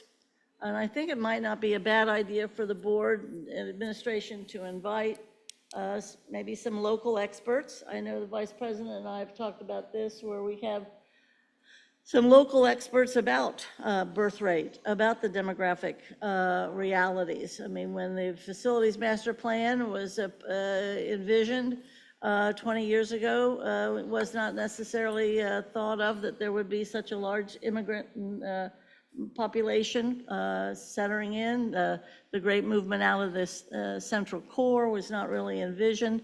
Indeed, there are 1,000 fewer kids or more in Avondale alone than when we first did the facilities master plan. And all these things require adjustments based upon history, but more particularly require adjustments based on what we see as the future. So if the board is interested, maybe we can spend some time actually having some folks, whether they're from UC or wherever, come in and talk a little bit more, as well as have city folks come in and talk to us about their planning and how they're anticipating economic development. I think that would be helpful to us. Thank you. Other comments, questions for Superintendent? We good? Well, next part of it. Thank you, sir. Hi, I'm Tony Fields. I'm the Customer Care Center Manager, and this is my first time presenting to the board, so. Good luck. We got this. All right, You've got to be better than the police. Oh, yeah, that was going to be a tough act to follow there. I wanted to talk to you all tonight. Mr. Chambers and I have been meeting about the lottery presentation to go over the lotteries for the 25-26 school year. And we wanted to revamp it a little bit as far as the processes, procedures, and the timelines for the 25-26 school year. We've met with parents, staff members, ITM. We met with a lot of people in regards to this, and we took the best ideas, I guess, from everyone that how it probably runs smoother than it has in the past, and we wanted to present that to you tonight. Basically, for CPS, we have 5 lotteries: the Montessori Lottery, the Sibling Priority Application Period, which is for the magnet elementary schools. We have the Magnet Lottery and the High School Lottery, which will run at the same time, and then open enrollment for out-of-district students. First one up for the Montessori Lottery, and this is a change from what we've had in the past. Go ahead, Rob. For the Montessori Lottery, what we've discussed to do, in the past we've had some issues where we're worried about our in-district CPS 6th grade Montessori students getting first opportunity to go into Clark and Gamble. What we would do is run October 7th, we run a one-day lottery through Focus. Clark and Gamble are the 2 high schools involved. All current in-district CPS sixth grade Montessori students are put into the lottery automatically. They will not have to apply. This process assures that the in-district CPS sixth grade Montessori students will get first opportunity to be at Clark and Gamble. Families have until October 25th to accept the seat electronically through Focus. Physical letters and emails will be sent to the families informing their status on October 11th. In addition to that, robocalls and text messages will be sent to the families through Messenger on October 11th as well. Students who do not receive a seat at these schools can apply in the Magnet High School Lottery. Parents will have to apply for the Magnet High School Lottery in Focus as they did this past year. Next up is the sibling priority application period, which is for the Magnet Elementary schools. That will run from November 1st through November 30th, runs through Focus as well. Allows parents with children already at a Magnet Elementary school to have their additional siblings attend the same school, if the capacity numbers allow. Qualifications, the current sibling must be in grades PK through 5 or PK through 7th, depending on the grade levels in each school. Parents are notified on December 6, 2024, and they would have the ability to accept or decline their seat through Focus by December 20th, 2024. The next up is the Magnet Lottery. And the Magnet Lottery, is, we've actually shown this to move this up basically 2 months this year, 2 months sooner. Runs from November 1st to December 31st. It runs through Focus as well. In talking with Spencer Center will not be in the lottery due to qualifying interest requirements. SCPA will still be in. Students in grades K through 3 are still in the Magnet Lottery. Capacities from each school, which will need to complete the lotteries, are requested to be completed by November 30th and then entered into Focus in January. Results of the lottery to be sent to families by February 28th, which is basically 60 days sooner than we had this past year. Parents have a deadline of accepting and declining their seat by March 21st through Focus. And there's a list, I won't read all of them off, but that's the list of the schools in the Magnet Lottery at this time. And there are a couple to be changed possibly, but that's at this time. Rob, the next lottery is the high school lottery. And with the high school lottery, it will also run simultaneously with the Magnet Lottery from November 1st to December 31st. Also runs through Focus. Walnut Hills and Spencer Center will not be in the lottery due to qualifying entrance requirements. Transfers should not be in the lottery. We saw a little bit of that this year. Transfers should not be in the lottery. The Google form for the parents to fill out instead will allow them to request a change in schools. As with the Magnet Lottery, capacities from each school are requested to be completed by November 30th, so we can enter them into Focus in January. The sibling portion to be completed for the first choice in Focus, high school lottery only. So if you have a sibling and you want them at the same high school, when they do the first choice in Focus, they would select that same school. And results of the lottery to be sent to the families by February 28th. And parents have a deadline also of accepting or declining their seat by March 21st. And those are the schools in the lottery as well, in the high school lottery. And the last lottery we have is open enrollment. And open enrollment will run from February 1st to February 28th. This past year, past years, it's been run May 1st to May 31st. So we're moving it up a couple months. Runs through Focus, out of district applicants only. And one thing we want to really stress is the online only, no paper applications. And emails go out to all students who apply by March 31st, letting them know their status, if they're accepted or declined. And parents have a deadline of accepting or declining their seat by April 14th through Focus. And then we have a recap of the timelines. Montessori would go first, sibling priority would go second, Magnet and high school together would go third, and then open enrollment would go fourth. And that's the lottery presentation for 25-26. Anybody have any questions? Members have any questions, comments? Vice President. Thank you so much for the presentation, your first presentation, and you did a great job. I just have two questions. I know you just recently said something about online only, no Yes. paper would be accepted. What are we going to do for the parents who may not have that access? Will there be an opportunity for Yes. them to? We had the opportunity actually for them to come into the customer care center. We can walk them through that process on the computers we have set up front. And the process for us is, with the paper applications, it gets really messy. And that's why we prefer it to be online only. So we will have them they can come into our customer care center. We'll walk them through that. If they have the ability online, we can walk them through over the phone. We'll give several opportunities for them. Perfect. I just don't want families to be discouraged. So just, stating that I think helps as well versus just saying no paper will be accepted. Sure. My other concern, I know Focus has been very rough to get accustomed to and to get it up and running. And I just want to ensure, especially as some of these deadline dates are coming and approaching, especially the October the 25th, that Focus is working and that these families are able to get the information that they need to get from Focus. Yep. After meeting with our IT department and Jeremy, we've been in several meetings. Eric Keen and I have gone through pretty much step by step to make sure that everything we're trying to implement can be implemented in that time frame. And in all actuality, we've got the students all ready to go by address. We've already got them in the system. We could run that Montessori lottery today. So it's an issue we've been approaching it. That's a great question, though, because there have been some handicaps with it. But in regards to the lottery process, we shouldn't have any issues with it at all. Great. Thank you so much. No problem. Other questions, Mr. Craig? So I appreciate this, and I appreciate actually us having a system that would be well explained well early. So this is much appreciated for me. I'm a systems guy. But I did have two questions, and one is around the timing for students who would be taking the entrance exams for either Spencer or Walnut. In some ways, parents will try to hedge their bets and, pick one while they wait to see what happens with the other. And so I'm just kind of concerned or wondering how that will look with regard to the timing in the current plan here. If a parent is kind of saying, I want to make sure I get my child into one of these other programs or schools, but also my child is taking this entrance exam to get a higher score.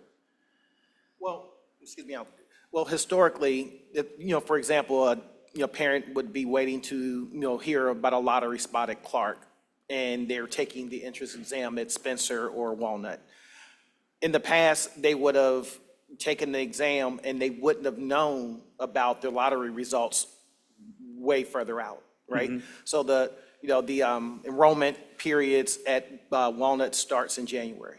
So, and they have up until March to take retakes for that exam.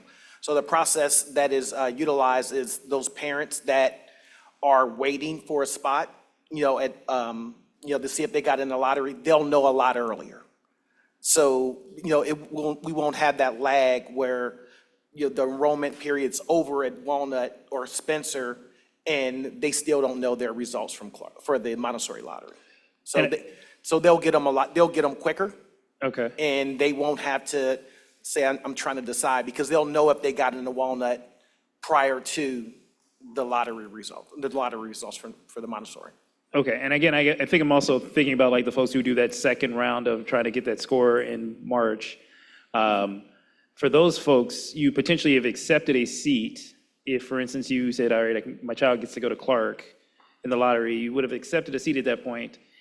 I guess, is there any worry about like students who have accepted or parents who have accepted who then ultimately choose to then later decline? If they, for any reason? If they rescind, it's basically the next person up in that lottery order. Okay. So if we have 126 seats, 127 will be the next person up if someone declines a seat. Okay, and then last point I will make is just with the qualifying entrance exam, and I know specifically with Spencer, I'm hoping this also allows for more information to be provided to the parents earlier so that they can have that information as well, because I know that was one of the confusing points, is that you're kind of waiting to see where your score fit on the chart, and then you had to figure out, okay, well, did I get in early enough to let them know that I wanted to go here? So I'm hoping a lot of this will help get rid of a little bit of that confusion as well. We'll start the communication, as soon as a plan is approved. I'll go out tonight and just start talking. We'll get to it now. Mr. Crossett? The lottery, how do you, if you're a parent, you want to get your kid into Clark, how do they win the lottery? What determines that their application gets accepted and somebody doesn't get accepted?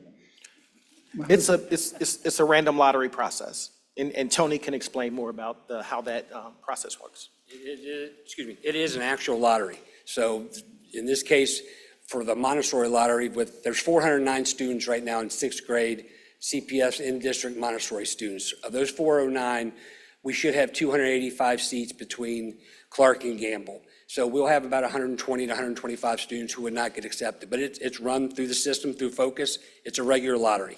So by regular lottery, you mean you have some random number generator that determines who gets in? Basically, it's a random generator, yes. Okay. Yep. Other questions, comments? Member Mapp? You may have already addressed this, but I'm thinking about the students that are automatically enrolled into the lottery for Gamble as well as Clark. If a family lives on the west side but wants to attend Clark, what is that process like? Are they restricted to only attending Gamble, or are Clark students only, if they're on the east side, they're only afforded to attend Clark? How does that process work? Right now, the way it's set up is we will have east-west, east for Clark and west for Gamble, and then the lottery will be run, and those students will be put into each of those schools as far as being a seat. They'll have a seat. If they decline that seat, we'll go to waiting list, and the students on the east side would have the opportunity to go to the west side if we go by the waiting list. Okay, but it's no guarantee for those Montessori students to kind of have a choice in terms of which school they would want to attend? As of now, that's what we're going with the presentation, yes. Okay, thank you. Other questions, comments? I have, I think after the superintendent and administration present materials that I think they've been working on, I think some of these lists will get updated, as you think, you mentioned about what's a magnet and what isn't a magnet. Correct. I'm going to say what I always say is that if we have enough seats, we don't need a lottery. And we have lotteries for those schools that are perceived by the public as being highly rated or successful. So we need to increase the seats in those schools so that we are not turning families away from Cincinnati Public. That's my little speech. Makes me angry every year.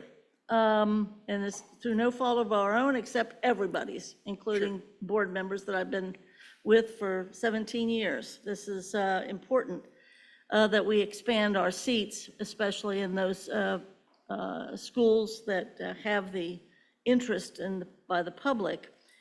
I also get on my soapbox real quickly about the idea that these high schools are lottery. These high schools are public high schools paid for by public tax dollars. And the idea that somehow these high schools think that they are somehow exclusive and can turn people away, I'm having great difficulty with that. This is not a lottery. If you want to go to this particular school or that particular school, unless it's an exclusive school that requires an audition or requires a particular test or requires that you've had to take that particular kind of curriculum like Montessori, I don't understand how any of these high schools, and I know the issue is supposedly programming, but it's also space. Here's another reason why we are working so hard on space and seats and enrollment and having the right number of people in the right places and the right number of buildings.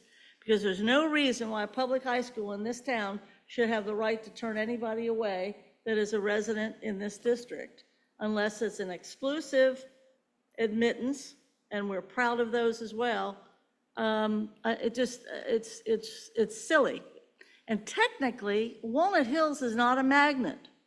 Never has been. It is not a magnet. It is an exclusive admittance school.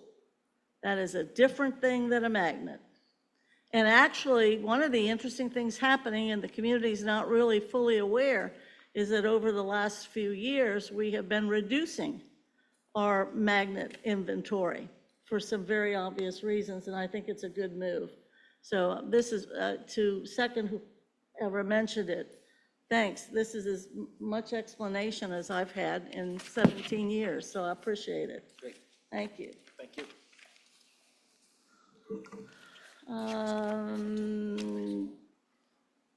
We good? Is this the time for the chief?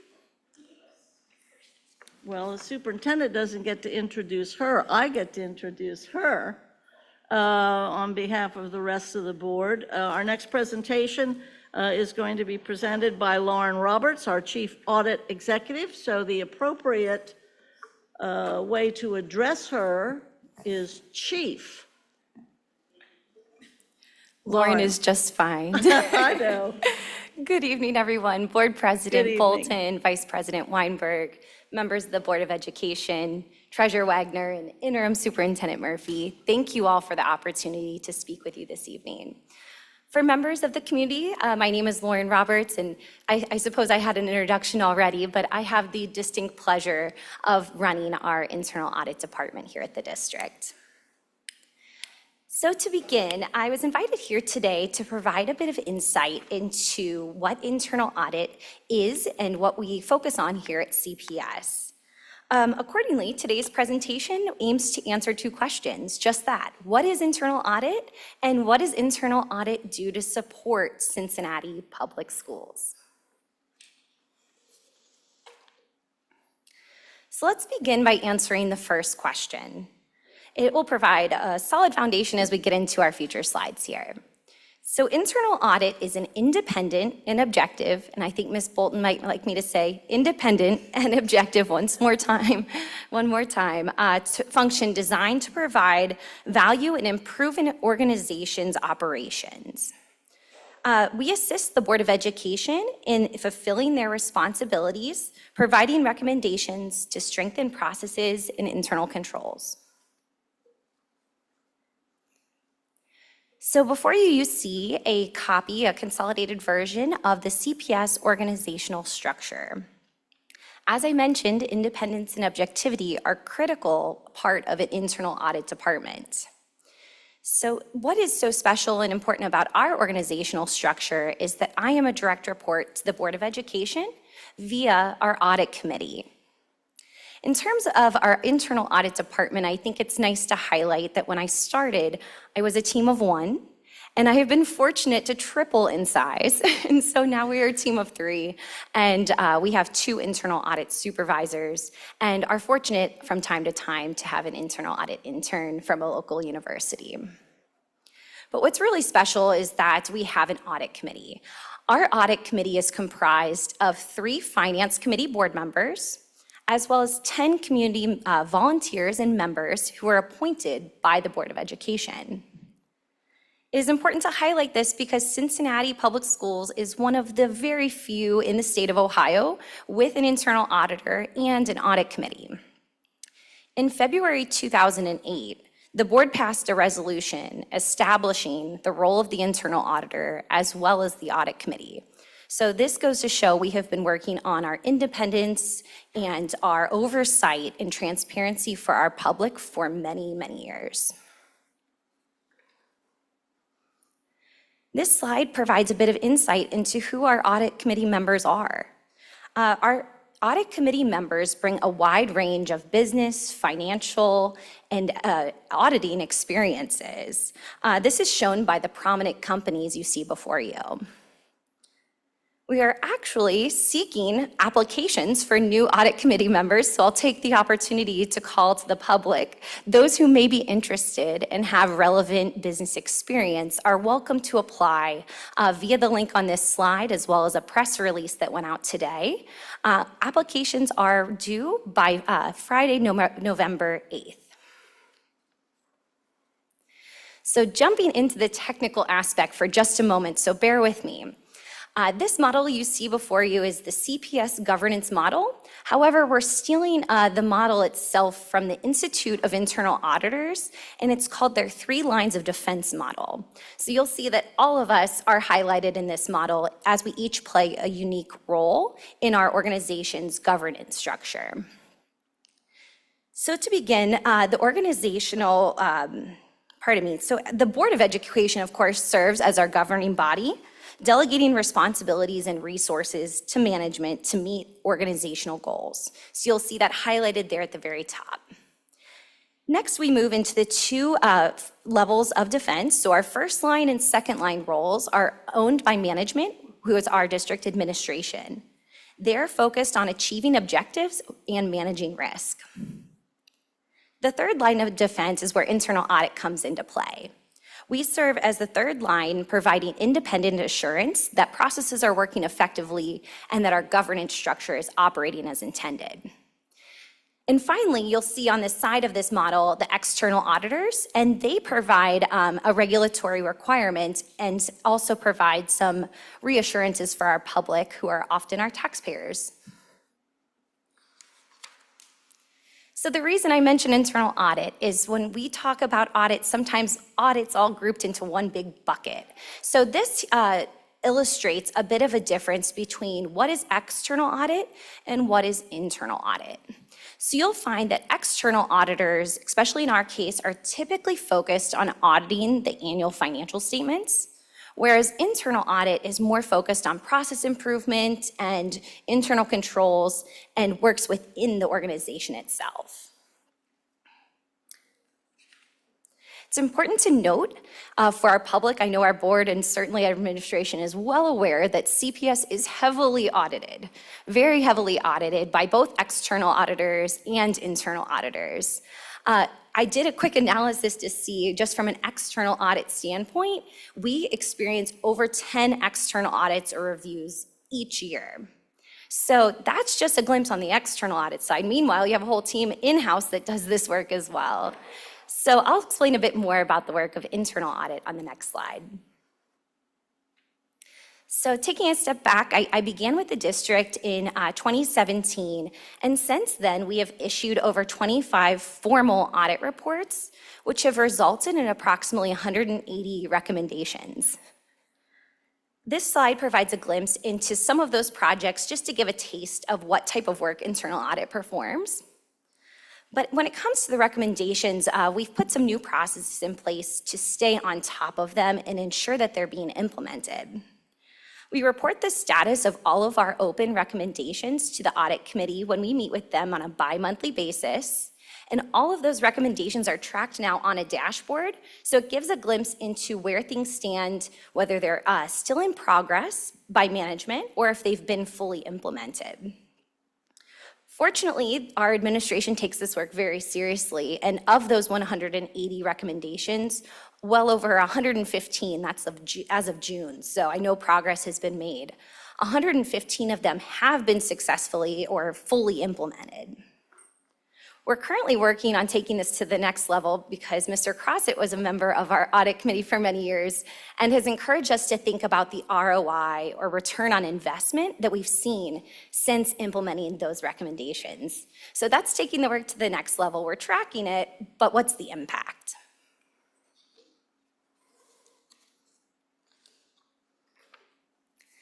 So getting on to the second question, how does how does internal audit support CPS? Internal audit enhances the district's ability to achieve its objectives by providing recommendations that improve processes and enhance internal controls. We also play a big role in promoting accountability and decision-making throughout the district. So one thing I wanted to highlight as I came up here today is a point of pride in that I believe internal audit has developed a strong partnership with the board as well as the administration. I think when you hear the term auditor, sometimes people freeze up and think, oh no, and that's really not what internal audit is here to do. Our job is that we work for this organization, have the same goals and objectives, and we're here to help move that work forward. So I think in our time together with various administrations, we've been able to show that value and that we can be trusted to help us move to those next levels.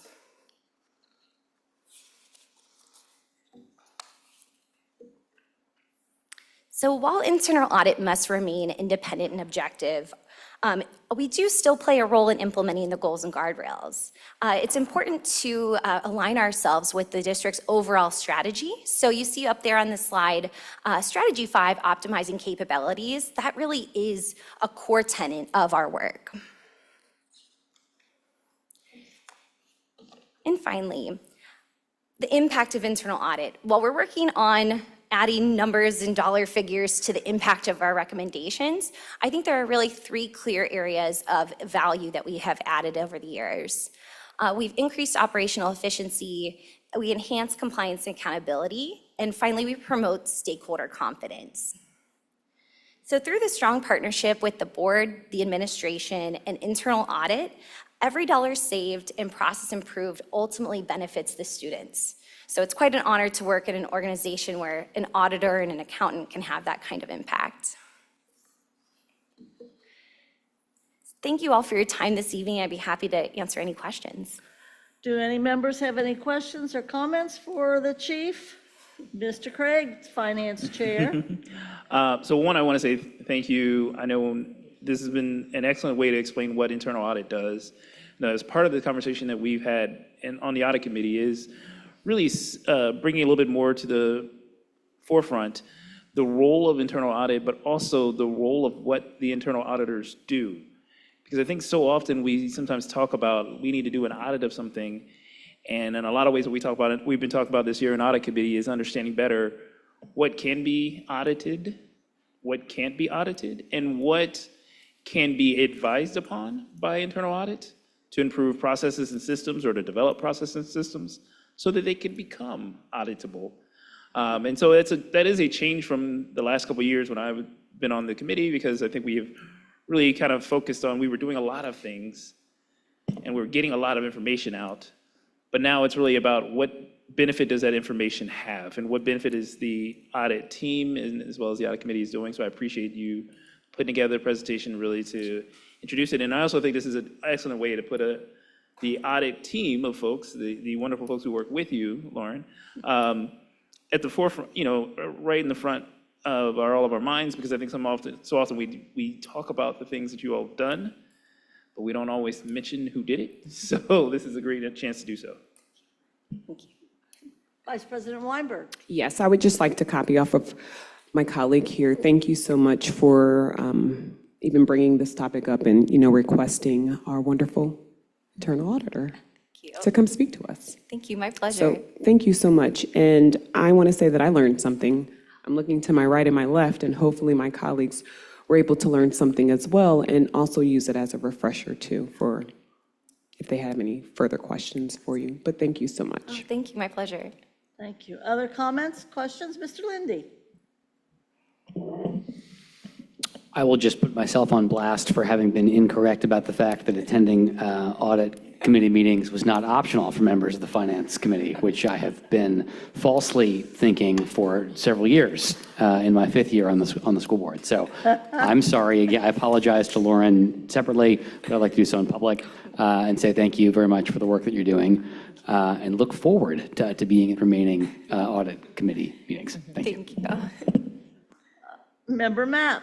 Yes, thank you for the presentation. I definitely learned a lot, and to Board Member Craig's point, because I had the opportunity to look through the minutes about what is auditable and what is not. And so I'm still trying to, understand. I was able to identify if it's not documentation and reports. So, but how do we, how do you all put processes and systems in place if those things aren't available? Because in my mind, that is something that's screaming that this is something that needs to be audited, maybe because there are not necessarily procedures or systems in place.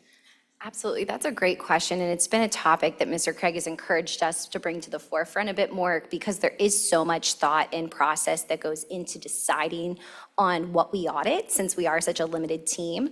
And to answer the question most directly, if we enter an area and find that there's not a process or procedure in place, that's where that partnership with administration comes in and is so important, because part of our independence requirements prohibit us from documenting policy and procedure. So that's where we have a great partnership with our administration to say, okay, well, this is, perhaps an informal recommendation. We'll, you're kind of on notice. We'll come back soon. Alternatively, if we get in there as part of a regular audit and find, in fact, that there are not thorough processes in place, it does become a formal recommendation as well. But usually people are very acceptable rather, to those types of recommendations. Thank you. This was really helpful information, you. so I appreciate it. Thank you. Dr. Moffitt. So I think everyone has said positives and congratulations and welcome and thank yous. I also want to highlight that you and your team, since I have been on the board, have spent a great deal amount of time developing the dashboard. And so while all of the board members do not attend audit meetings, you diligently drop off the folders to every board member, and they're supposed to read that information and be accountable to it. But in that, and I think this is also open to the public, you've created a dashboard that helps us internally, the internal departments, but also you all help us keep everyone accountable and know what's going on. So I want to invite my colleagues, because maybe there wasn't enough information, that is also in the information that you provide. And then lastly, I want to share, there are 3 reports to the board, direct reports to the board, of which you are one. And so that helps the board stay accountable and remain in alignment with our fiscal responsibility for the district. So thank you for all the work you're doing. The dashboard is awesome. Oh, thank You all you. have done that since my time here, and you put a lot of hard work in it. And so I invite the public for their portion, but also the board members to get online and see what that dashboard can really do. Can you go into just a little bit more detail about what you all have developed and what it does, what they will be looking at when they see it? Yes, absolutely. So our audit committee dashboard was developed this past year internally. And essentially what it summarizes for the audit committee, but the board, and honestly, our administration and our internal audit team as well, it provides at the top a status of all external audits that are taking place in the district. So we have a reporting form that goes out to administration. So anytime an external audit arises in student dining services or grants, they can report that in one single place for it to roll up for your information. And then further, it goes into our internal audit plan. And I didn't want to get into too much detail tonight, and I certainly won't now because I think there's a kickoff here soon. But our work essentially is governed by a plan each year that is comprised of different projects. So you can see where each project stands. And then finally, at the bottom of the dashboard are all of the outstanding audit recommendations by project. So you can see where things are in terms of implementation. And the accountability part is really nice. It allows ourselves to hold ourselves accountable, but also the public and the board as well. Well, thank you. And maybe as a future presentation, you can give the board and the public a sneak peek briefly into the dashboard, because it's really, really very good information. Oh, thank you. Yeah, kudos to the team that developed, absolutely. Mr. Crossett. Yeah, I didn't have a question. I just wanted to make some comments. To follow up with Dr. Moffitt, having been on the audit committee, the audit topics that the audit committee or the internal audit team approaches are based on risk, a risk assessment. So that's another benefit. They're looking at the things that are the highest risk to the district. That's where they'll spend most of their time. And you might follow on this, but the internal audit team does support all these external audits and help foster those along. I think in particular the audit from the state of Ohio. You get pretty involved with that. Right? I must give credit where credit is due, and I would say Kevin Ashley is our champion of that, but we're right there behind him. No, I appreciate the acknowledgement. We do support the work in whatever way we can. Yes, thank you.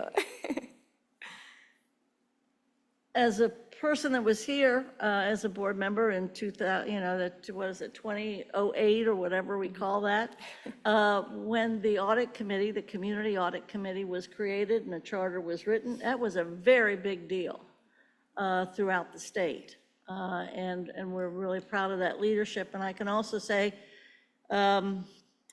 we've had a number of direct reports on this board, and I can say after all iterations of board configuration since 2017, very few of our direct reports have been able to maintain the credibility that you have with the board, and we really appreciate it and value you greatly. And we think you are so important to the district's success and our being able to tell the truth to the public and them believing us. So thank you very, very much. Oh, thank you. It's an honor to have this responsibility. Thank you. Thank you. Treasurer Wagner, I know, has a couple of comments. May I? Thank you. I just wanted to say how much we appreciate Lauren and her team as the way they approach the work. is with diplomacy and tact. And so that it's not a come in and look into gotcha type of thing. We use it as a process improvement, help us get better. And so there are a lot of times that I'll ask Lauren, please come look at this. We want to make sure that we're doing it the best we can. Excuse me, because we deal with a lot of money, right? And so she's always been a great partner, and I really enjoy working with all three of them. Thank you. They're great. Thank you, Treasurer Wagner. Thank you for your report. Appreciate it. Thank you so much. Chief. Oh, wait, Finance Chair. I excuse just me. would be remiss if I did not mention specifically by name, since we keep talking about them, but that Emma and Isaac have been tremendous in their hard work, and also in building up some of the work we've done on our KPIs and our ROIs that we've been discussing within budget, finance, and growth, but especially, again, improving systems. Because truly, you cannot do an audit if there is no system or process present, because you can't tell whether or not the process works if there doesn't exist one. And so it has been a tremendous help for specifically Emma and Isaac to be part of that team. Yes, thank you. I couldn't agree more, especially going from a team of one. I just truly, truly appreciate each one of them for what they bring to the team and the support to get those resources from the boards. So thank you. Thank you very much. Appreciate it. And now we have a presentation, I think, from our treasurer. And the conclusion of this relatively slimmed down package of information is going to be, I think, a passage of a final appropriations, which I'm assuming is going to be introduced by the chair of finance. And we'll pass that. And that resolution will represent, well, it's taken longer than having a baby. It represents Yes, it is. 10 months of work at the very least. So, Madam Treasurer. Okay, I wouldn't put the journey in those terms, but let's go ahead and start with the next slide to talk about the journey. All right. Keep going. So typically, it's a 9-month process. We start in October where we do an extract of student enrollment and use that to create the student projections, which is fed into staffing formulas that are defined in our collective bargaining agreements. At the same time, we do the 5-year forecast in November and we use that to set the budget target for each year. And then we monitor as time goes on. In December, we typically do all the school staffing. And so before they go away for the holidays is when they start figuring out where their vacancies are, if they have to surplus in the building. This year, we started a series of budget roundtables that Derek and Mike Gustin led. There are 24 of them, a lot. And so that was unique, and we want to maybe take advantage to that concept moving forward.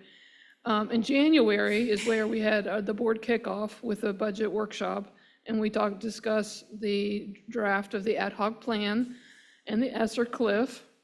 I'm glad I won't have to be using those terms anymore, ESSER cliff. And then we also, because we're done, we've spent it out, yes. And then in February, went through a series of forecast revisions because we were receiving information about the increased property taxes. So next slide. In March and April, we went through a lot of budget reduction efforts. And in May, we had an executive team change. We started the budget task force. If you recall, we asked the union leads to join us in helping us figure out how to close that gap. We went through some major reductions and yet another forecast revision when the TIF monies came in. In June and July, we did a temporary appropriation, 90 days, that expires in September 30th. And we then discovered that there was a major state funding reduction. If you recall, our state share in the formula went from 42 cents on the dollar to 36.9 cents on the dollar. And that mathematically created about a $15 million reduction. There were some other changes in the funding formula that offset that, so we really only lost $6 million as a result of that. But that was a lot to absorb in a couple weeks, right? So typically we would have already finished our budget, adopted and moved on, and then suddenly you get hit with a funding reduction. So I had my version of a professional tantrum with ODEW representatives. And then in August and September, We went through some more budget reductions, and then we are asking tonight for approval of the final appropriations resolution. Thank you. We shared this last time, but I just wanted to remind everybody that I'm very proud of the board for voting publicly on their pledge for fiscal sustainability and maintaining our expenditure budgets at not to exceed our annual forecasted revenues. It's really hard to do. Didn't quite get there this year, but we're close. We also absorbed $112 million of ESSER. Some of it was operational. We honored the 2% COLA increase, inflation, the forecasted revenues, the phase 1 of the growth and sustainability plan, we were able to fit that in. And then we absorbed at least half of the state revenue reduction. And so they got us to within 0.5% of our target. Next slide. So this is the impact of that. As you can see, back in 2018, we were pretty cash wealthy. But as a revenue levy cycle goes on, for every, at the beginning of the levy cycle, you tend to be very cash rich. And then as the levy cycle goes on, you start eating into that balance. So at the end of next year, or at the end of this year, this fiscal year, we're forecasting to end the year with $37 million in cash. And I'm going to boldly say, when the next slide, that I'm going to boldly say we have to change the way we're doing business, and I'll go into more detail there. Go back, thank you. Here's a representation of the budget by object type, so by salaries, benefits, and by the what we spend money on. And we have now achieved 74% of our budget based on personnel, which is higher than it used to be. So it's like all this stuff is getting cut to preserve staff. The next largest spend is on purchase services, and what is included in that is all the transportation services. If transportation is $53 million budget out of that $135 million, almost half.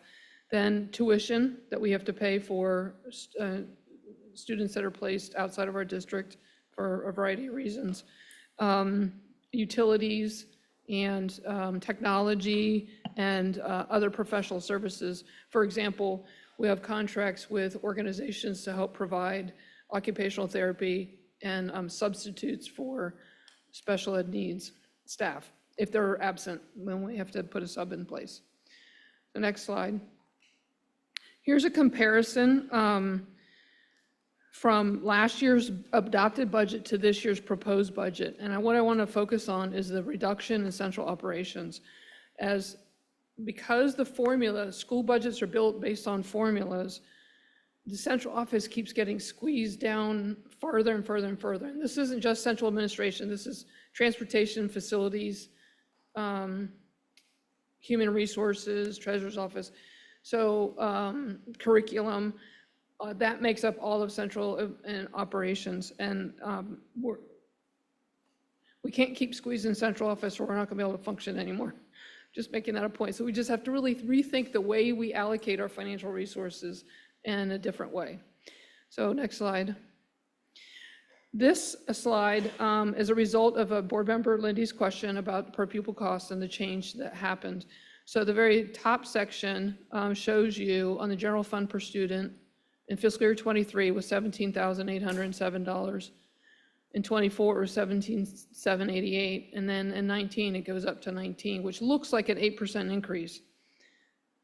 But the section below that shows you that we were spending a lot of operational money on students out of ESSER. So when you restate that, we really dropped on a per pupil basis over the last 2 years. Does that number include transportation costs for non-CPS students? Yes, sir. It does. So that the number per pupil student really is lower for CPS students? That's correct. So what I did on the per student, so you're going to go back and look at the enrollment numbers. When I'm showing you here on the numbers of students we're using to calculate is which students are supported by the general fund.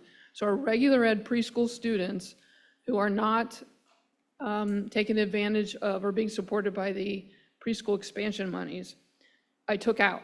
So for example, fiscal year 25, there's 1,839 preschool students that are helped fund by Head Start, tuition, early childhood, Title I.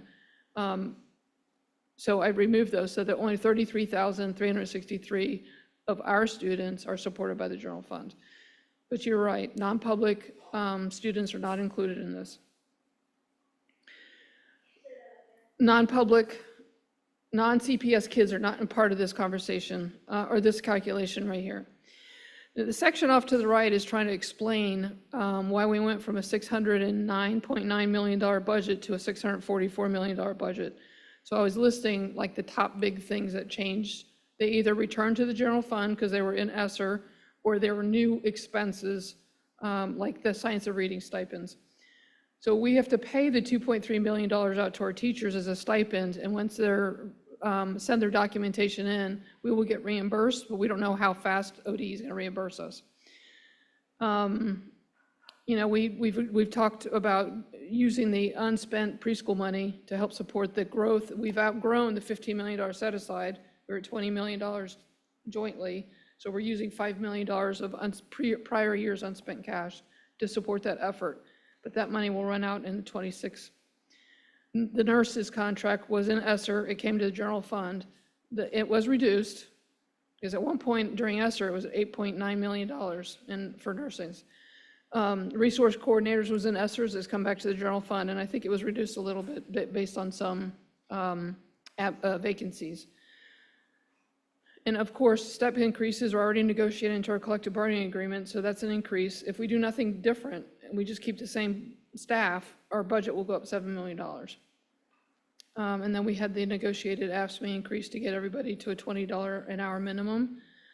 And then half of the school social worker salaries we used in ESSER to help spend that money down is now back in the general fund. So that kind of explains why that general fund budget grew so big. Next slide. So going back to changing the way we do business, focusing on the positive return on investment. So even though something might be good, we need to get it better and have a bigger impact on the scores that Kathy Spellman talked about earlier. We need to continue to create efficiencies in what we do. So every dollar that we save in efficiencies in the treasurer's office goes back to the classroom. And we need to sustain and grow our students' enrollment because under the new formula, a drop in enrollment will hit us this year. And so we'll be having to cut our current budget if we drop significantly. We are beginning our conversations with the city of Cincinnati. Our CRA, the Community Reinvestment Act agreement with the TIF agreement is going to expire December of 25, so we'll start negotiating. We've started early conversations. All 6 of our collective bargaining agreements are expiring, and we'll be starting negotiations with them this winter. We need to lobby the state against State Bill 308, and that's the one where they want to take the fixed sum levy millage and put it into the 20 mil floor. That'll cost us about $22 million in revenue. And I think Cincinnati or a few schools are the only ones because we're kind of unique in the way we structure our levies. And then, of course, we have, or the district has a levy coming up in November of 25. So I'd be happy to answer. The other documents that are before you is a document that shows the general fund budget by budget unit, and then another document that shows behind it, stapled to it, just the per pupil cost by schools. This is an interest from board members in the past. What it shows you is the formulaic school budget, and then what gets centrally allocated from the central office, and that includes custodians, psychologists, school social workers. So they're in those department budgets, but they actually work in the school, so the costs get allocated out there.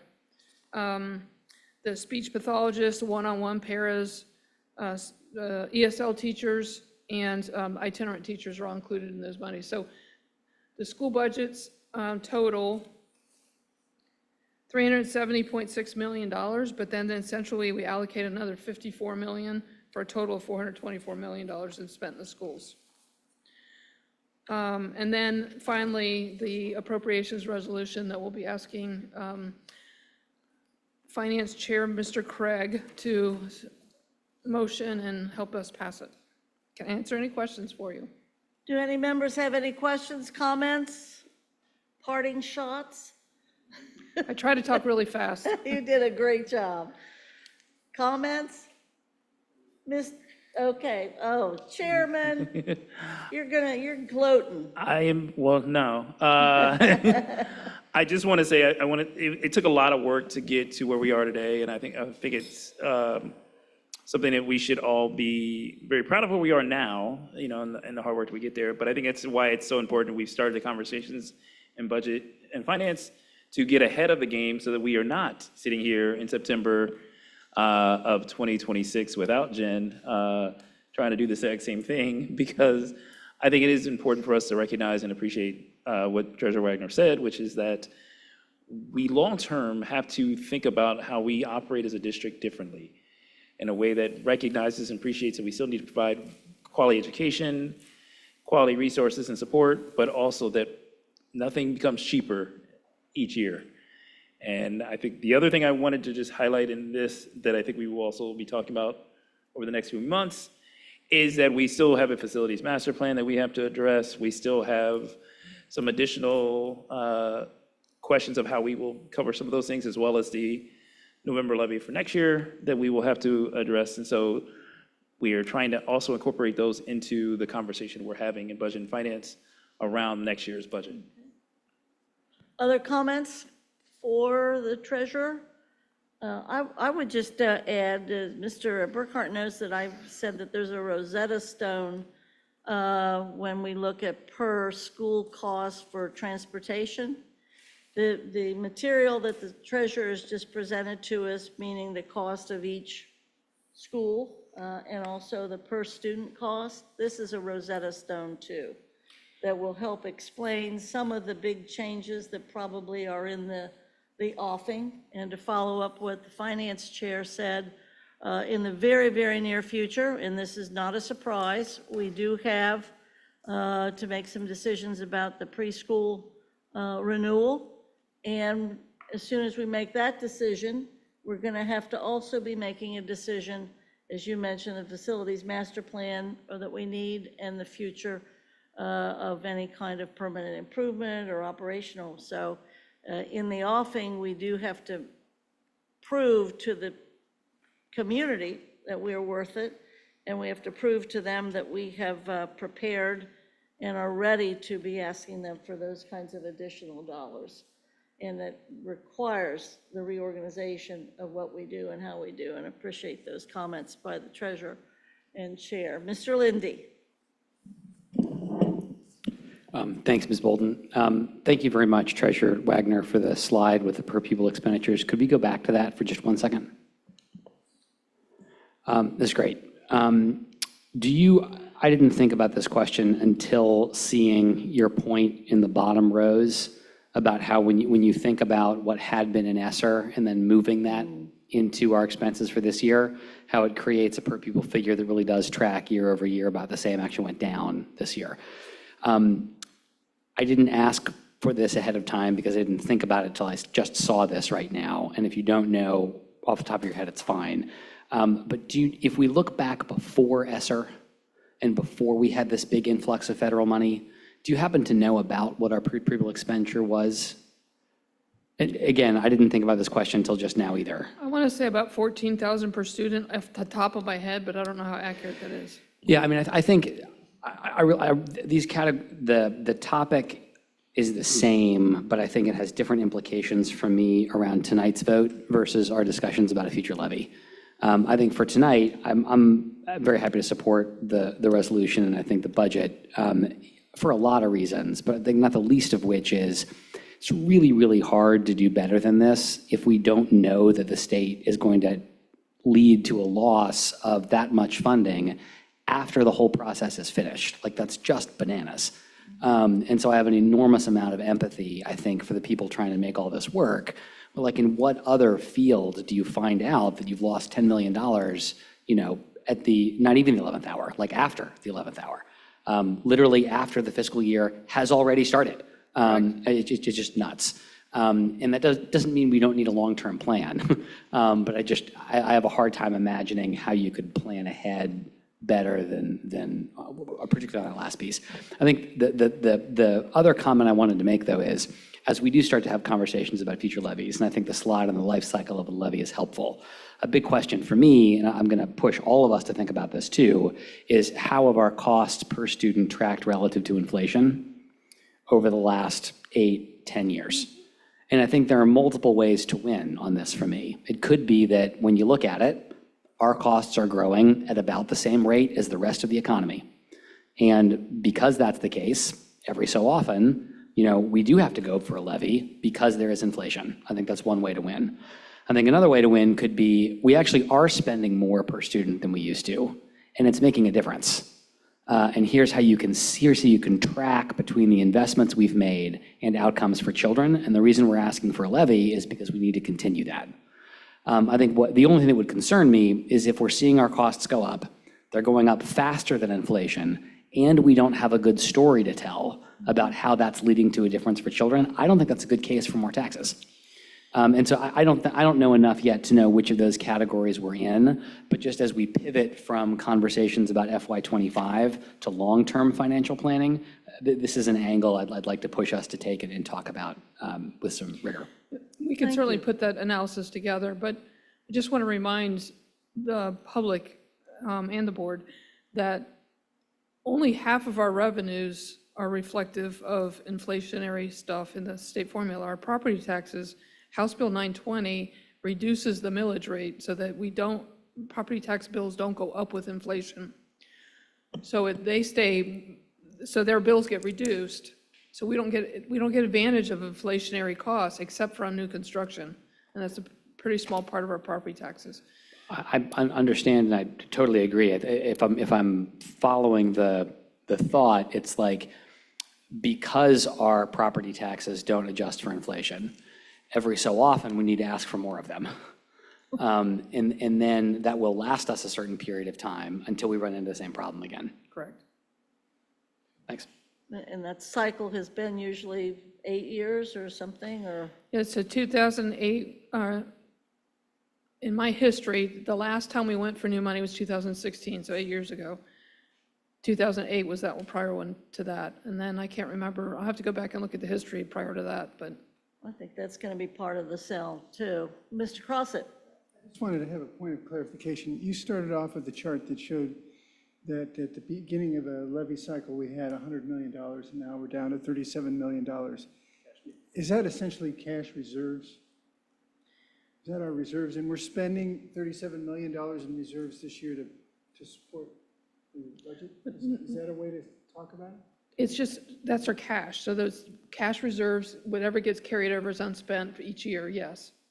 But we're not spending $37 million of cash reserve. That was just explaining, because we cut, those are things that went up or came, but we cut a lot of stuff too. So, and didn't want to confuse you by saying that, but. We are going from 53 million to 37 million. Yes. All right, thank you. Finance Chair, would you introduce the resolution? Yep. I introduce our fiscal year 2024-2025 annual appropriation resolution as written and hope for support. Is there a second? Second. Thank you, Dr. Moffett. Any reason to have any further discussion now that the resolution's been introduced? If not, roll call, please. Mr. Craig? Yes. Mr. Crossett? Yes. Mr. Lindy? Yes. Ms. Mapp? Yes. Dr. Moffett? Yes. Vice President Weinberg? Yes. President Bolton? Yes. Thank you. Thank you. And now we move on to board matters. Neither of these require a great deal of discussion, but we'll move on, and we'll have some further discussion from out of policy committee, and also having it been introduced as well in full board a couple of meetings ago. There is an interest, and there's work being done regarding creating a Cincinnati Public Schools Foundation. Mr. Crossett, you've kind of taken the lead on this. Can you share with us where you are and where policy has been working and what we need to be doing now? Sure. So we currently have an organization that's been supporting CPS called ABC, or the Activities Beyond the Classroom, for the last 20 years. And they are an independent 501c3 nonprofit. They go and raise money every year, approximately $2 million a year recently. They do receive money from CPS and fee-for-services, so they have a combination of revenues, but they support lots of extracurricular activities, sports. Now they're into music and art, and they're a very integral part of our district. And it's clear that students that are involved with extracurricular activities also tend to perform well in terms of academic achievement. So President Bolton and I met with ABC, and they have they made a proposal, and their independent board has approved this, to rename themselves the Cincinnati Public School Foundation. And because essentially they've been acting as Cincinnati Public Schools Foundation for the last 20 years, just under a different name. But it will enable their scope of activity to increase significantly by rebranding. So that's what they're encouraged about. And they have a very solid external board that's very well governed, with a lot of city leaders who are members of their board. And they're excited about the opportunity to do a lot more fundraising and create over time an endowment rather than just fundraising year on year.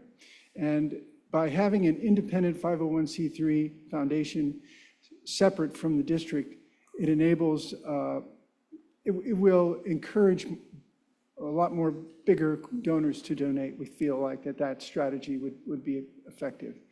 So that is kind of the update.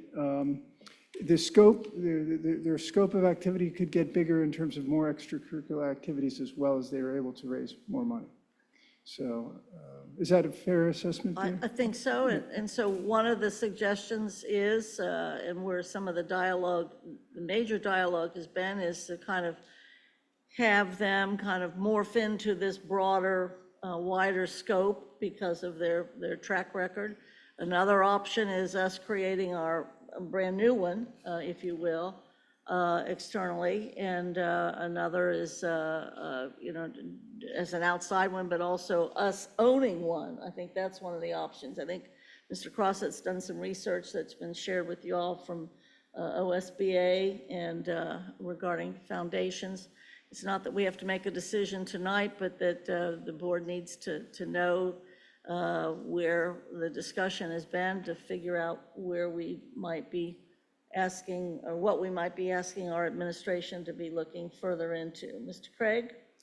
So I just wanted to appreciate you sharing the different variations and the options. And I think one of the things that came to mind also is just the questions of what's the scope of a foundation for, because I think one of the struggles we have is that certain schools have resources already that they are not, that they that they put it in more friendly terms, that they work very hard to recruit and bring in for their students, whereas other schools don't have those same resources. The one concern I do have, again, with utilizing certain groups is that we want to make sure that also there's no potential ethical concerns with regards to also being a vendor of the district. Because my one concern with utilizing ABC would be also that we have a relationship in which we provide a lot of funds that goes towards certain services provided, and there's a inherent potential concern that could come about of, do those services get increased or decreased based upon their ability to raise funds for a school, or is there a connection between the two? And so I would feel more comfortable where someone, that's the sole role and that's their sole connection to the district, is in that idea of creating the foundation and running the foundation for our benefit of our schools. And whether that's providing certain funds and resources for programs that maybe the district takes back in-house in some ways, or whether that is working with multiple of our community business leaders and whatnot to create some form of external board that fundamentally guides that discussion. Because again, I don't want us to have the idea that one particular project or program gets more interest from the foundation than any other, which is what inherently would come across to some. Mr. Crossett wants to respond, and then we'll go to the Yes, Vice President, and then we'll come over. Yes, I think I'm hopeful that tonight that we could at least come to some consensus to have greater discussions with them. In the initial discussions that we've had, we would have to put together a pretty detailed agreement to address that exact concern. And I think it'll take a number of years for them to go from the model of raising money every year to having a big enough endowment to replace that income and be a totally separate entity. So I think in some sort of a formal agreement, we would have to map out that plan of that change so that we could get to a point where we're at arm's length without having to have a disruption to the support that they're already giving every year. Does that make sense? Vice President? Yes, so those were my same exact questions, and it's like we're thinking alike today. I literally wrote that down, and I wanted to know, well, what happens to the services that they already provide? My other question would be, who else is being considered, or has your initial plan just included ABC? Yeah, my initial review of the three options was that this was the best option because they have a very strong independent board. They've already established a 501c3 trust, and they're already a trusted partner of the district.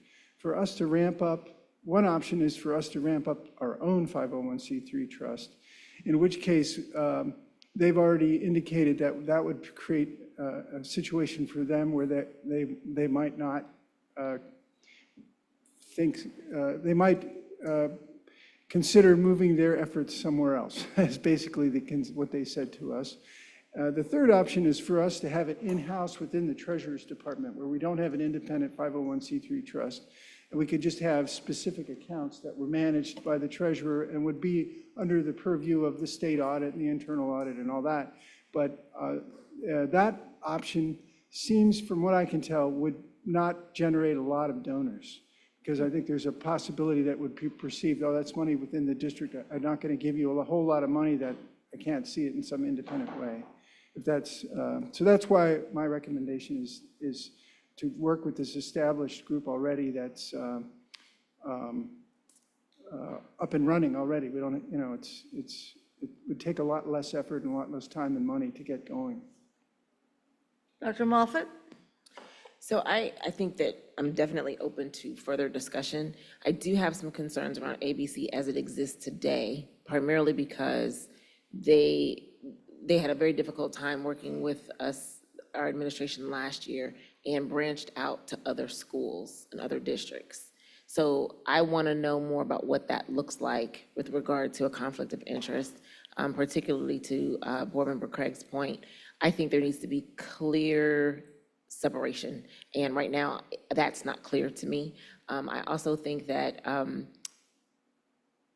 if they're ready to rename themselves, that makes me pause a little bit, because we need to be tandem in step together and not one ahead of the other. So I am definitely open to talking about that, but I would like a little bit more research on what the time frame would look like with respect to us starting our own. And I don't think it takes that long.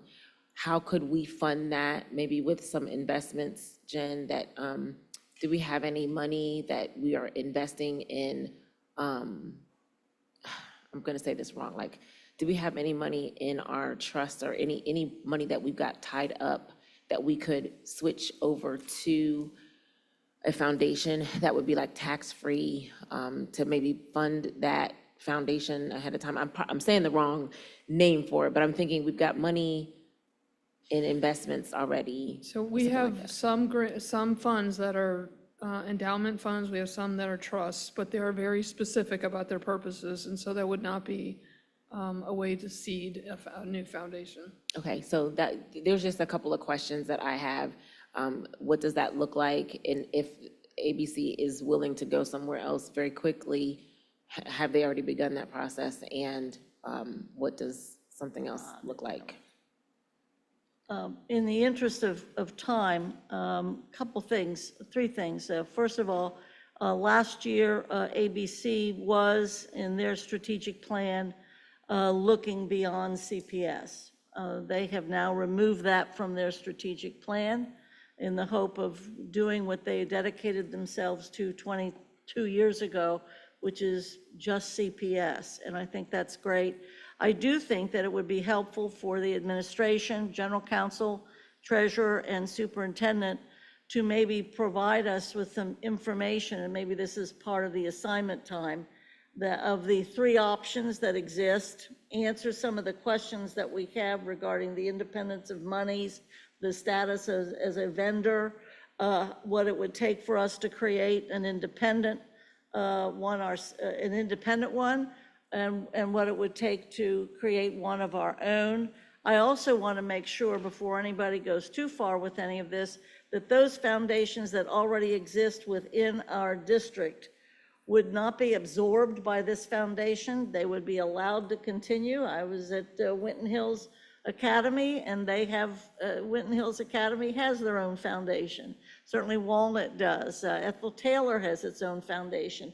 Those things would not be absorbed at all. They would remain independent as well, and I think that's important. So if we can make this be part of the assignment, are there other things that need to be part of that, at least the initial questions? Even what we'd use this for needs to be a board discussion. It won't be the new group that decides what they'll be doing with our money.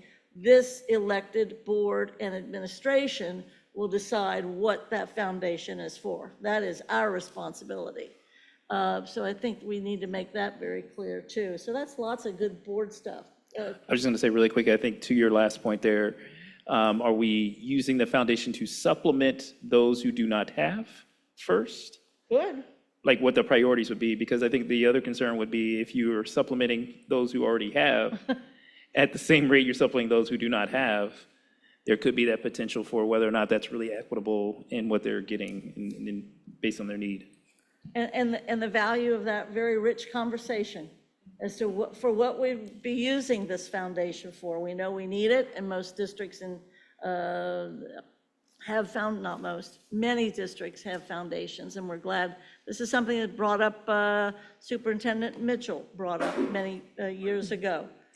Just quickly, I would like to know what would be the treasurer's role. If there was like the independent foundation, would the treasurer have opportunity to serve, I guess, on the board, kind of like how we have the preschool promise kind of role where there's like the additional like collaboration or oversight. So I'm just curious to know what that role would look like.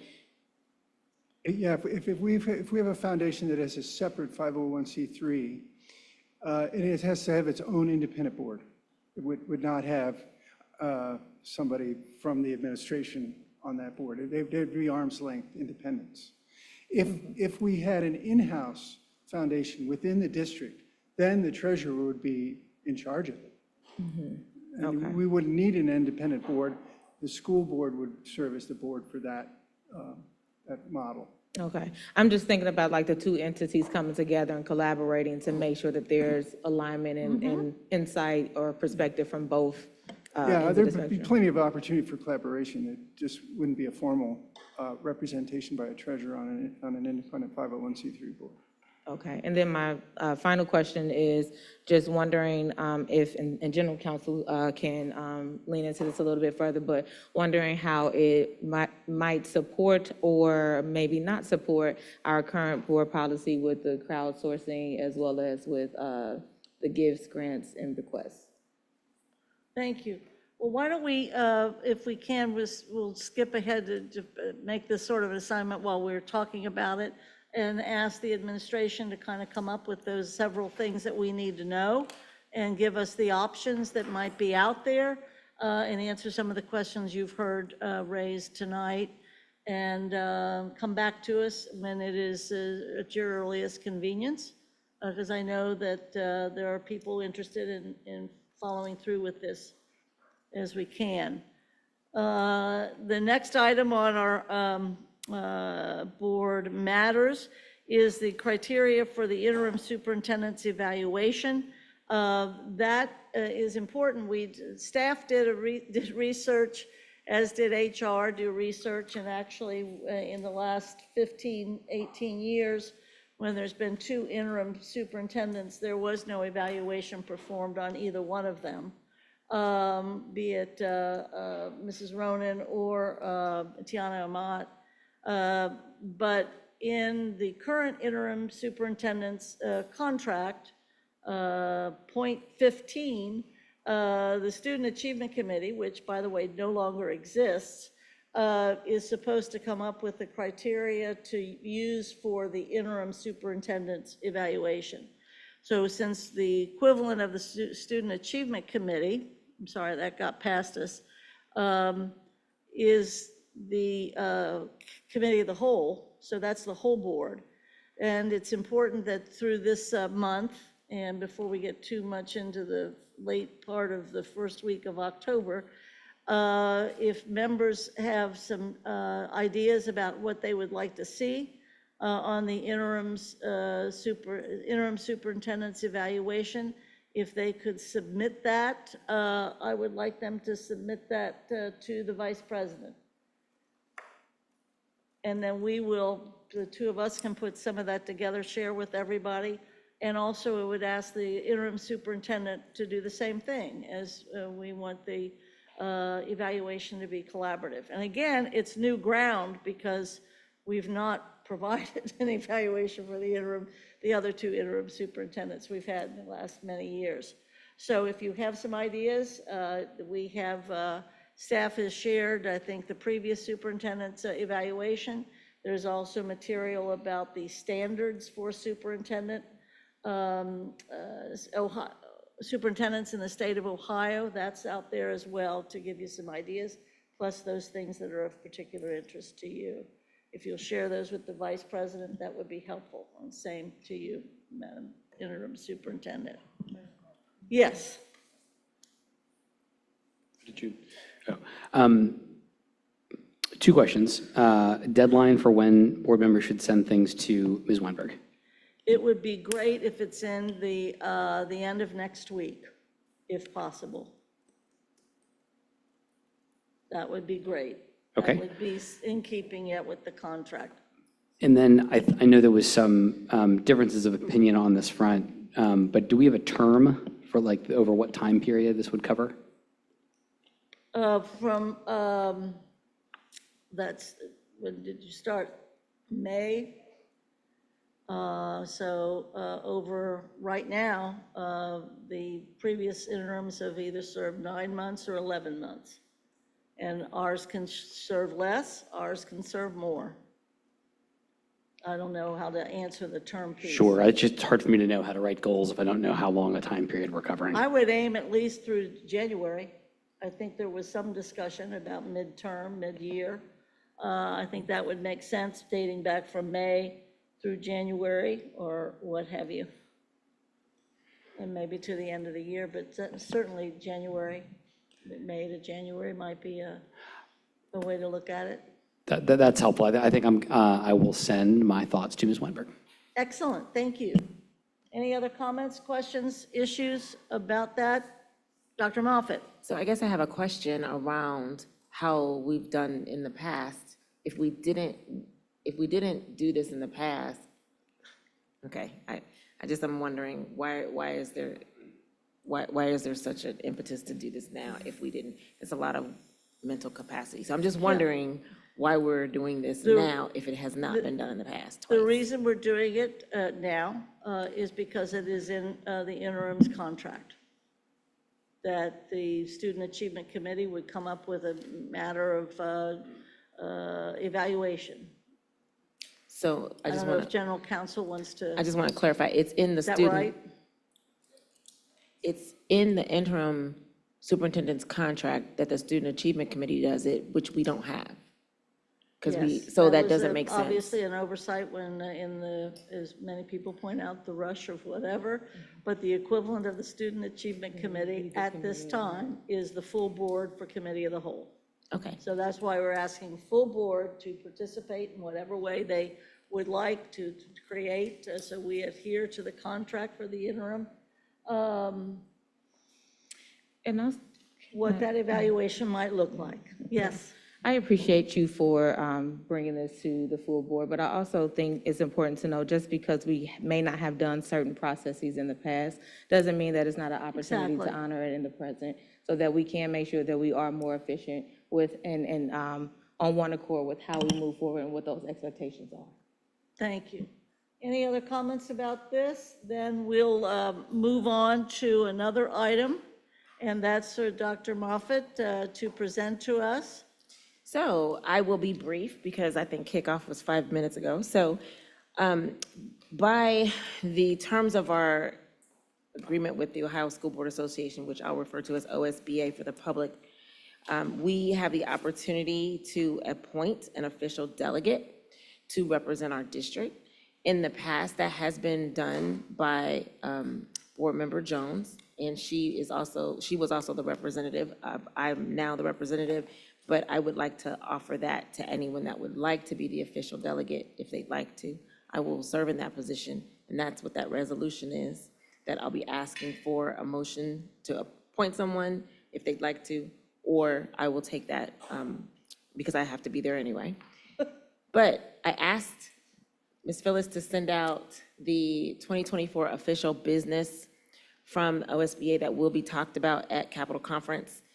There are a couple things that I'd like to point out, but in the best interest of time, I want to ensure that everyone has read this first and looked over it.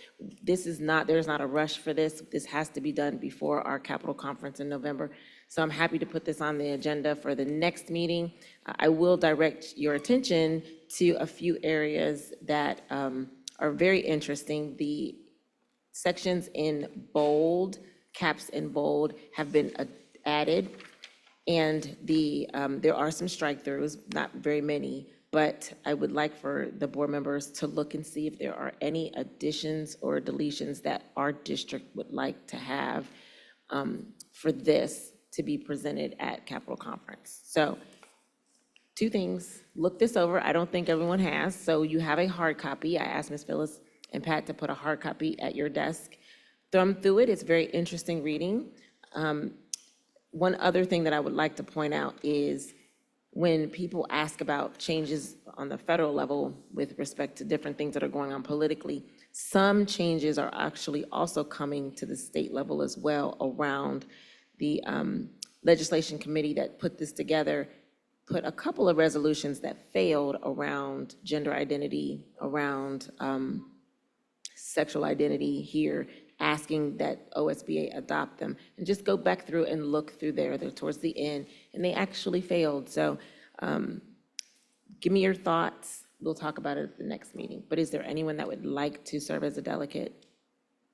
I think I heard you volunteer. I did. And we appreciate it greatly. It's actually it's a hard thing to do because you do have to be there, but invariably serving as a delegate, you might be held up for 3, 4, 5 hours instead of being able to do so many of the other learning Fun opportunities. things, So it's hard to do, and so appreciate you doing that. So do I have a motion to nominate Dr. Moffett as our delegate? And a second. Do I have a motion? So moved. Thank you very much, Mr. Craig. Do I have a second? Second. Thank you, Vice President. Roll call, please, Treasurer. Mr. Craig? Yes. Mr. Crossan? Yes. Mr. Lindy? Yes. Ms. Mapp? Yes. Dr. Moffett? Yes. Vice President Weinberg? Yes. President Bolton? Yes. I think we're able to move now to the consent agenda. A consent agenda has been distributed and posted. Did anybody have any exceptions to the consent agenda? Mr. Lindy? These can be brief. Ms. Bolton, I had a voiceover I wanted to give to one piece of the Policy and Equity Committee report that is in there. Okay, please do. And I also had one question about the payment in lieu. Okay. Happy to do that Great. now or Do whatever. it right now. This is an exception. The treasurer will make note of the 2 exceptions to the consent, which we are required to do. And please share those exceptions, and let's keep going. So on the Policy and Equity Committee, meeting. I really appreciate Ms. Mapp and Mr. Crossett for what I think was a really good meeting. I'm trying to get my feet under me as policy committee chair. I also want to thank everybody up here who submitted topics for the policy committee to review over the course of this year. One of the documents that we reviewed was a calendar for when we're going to be taking up the topics that people submitted. So if we heard from you, we have your topic, we have it on a policy committee meeting agenda.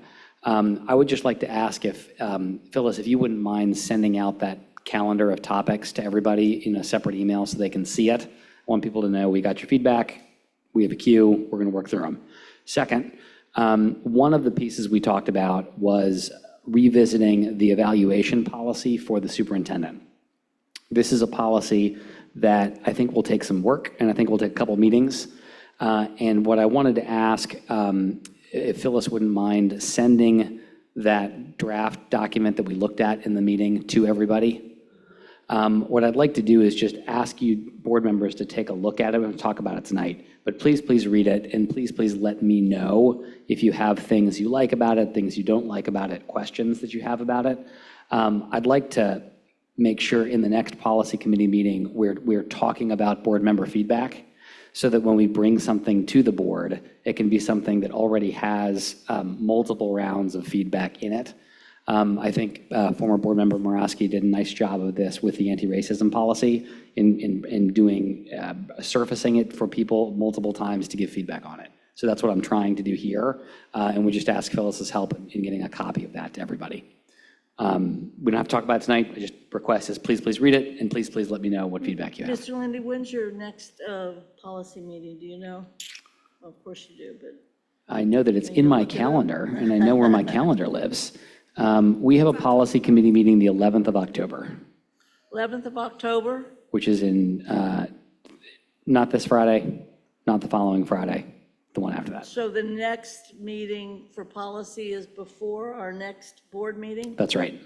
So do you want board Sorry, members? not correct. We have a board meeting the 7th, Okay, and we have a policy committee the 11th. then why don't we put this topic on our agenda for the 7th? Great, that'd be great. That would be great. Now you have a question about in lieu of? Yes, just that if people could, if possible, read it prior to the meeting on the 7th so we can talk about it on the 7th. Yes. On the payment in lieu of, I just wanted to understand, it looked like there were an additional, was it 80 students? In lieu of transportation? The transportation subsidy payment in lieu of. 70?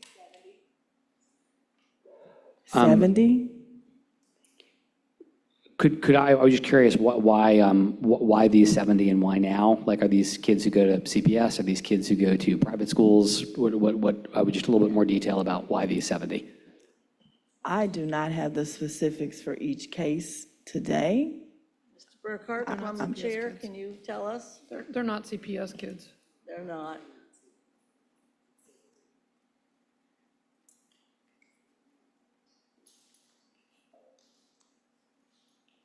So we know they're not CPS. So there's a whole bunch of reasons why these could be people who just enroll, or students who just enrolled in the district. They could be charter non-publics who have just enrolled and we've deemed them either impractical or there's other issues. So each one is done specifically. There's 6 criteria that we look at for every single instance and deem them payment in lieu of based on those 6. And those 6 are by the state requirements. Correct. Okay, thank you. Okay. Any other questions about those 2 items or an additional exception? So just an Member Mapp? additional, yes, just an additional item in, is pertaining to the alcohol waiver. Just a quick question. Have we required in the past anyone that's requesting an alcohol waiver to go through any type of training, or are there like step protocols or procedures in place for those that are serving alcohol at different fundraisers and things of the sort? No.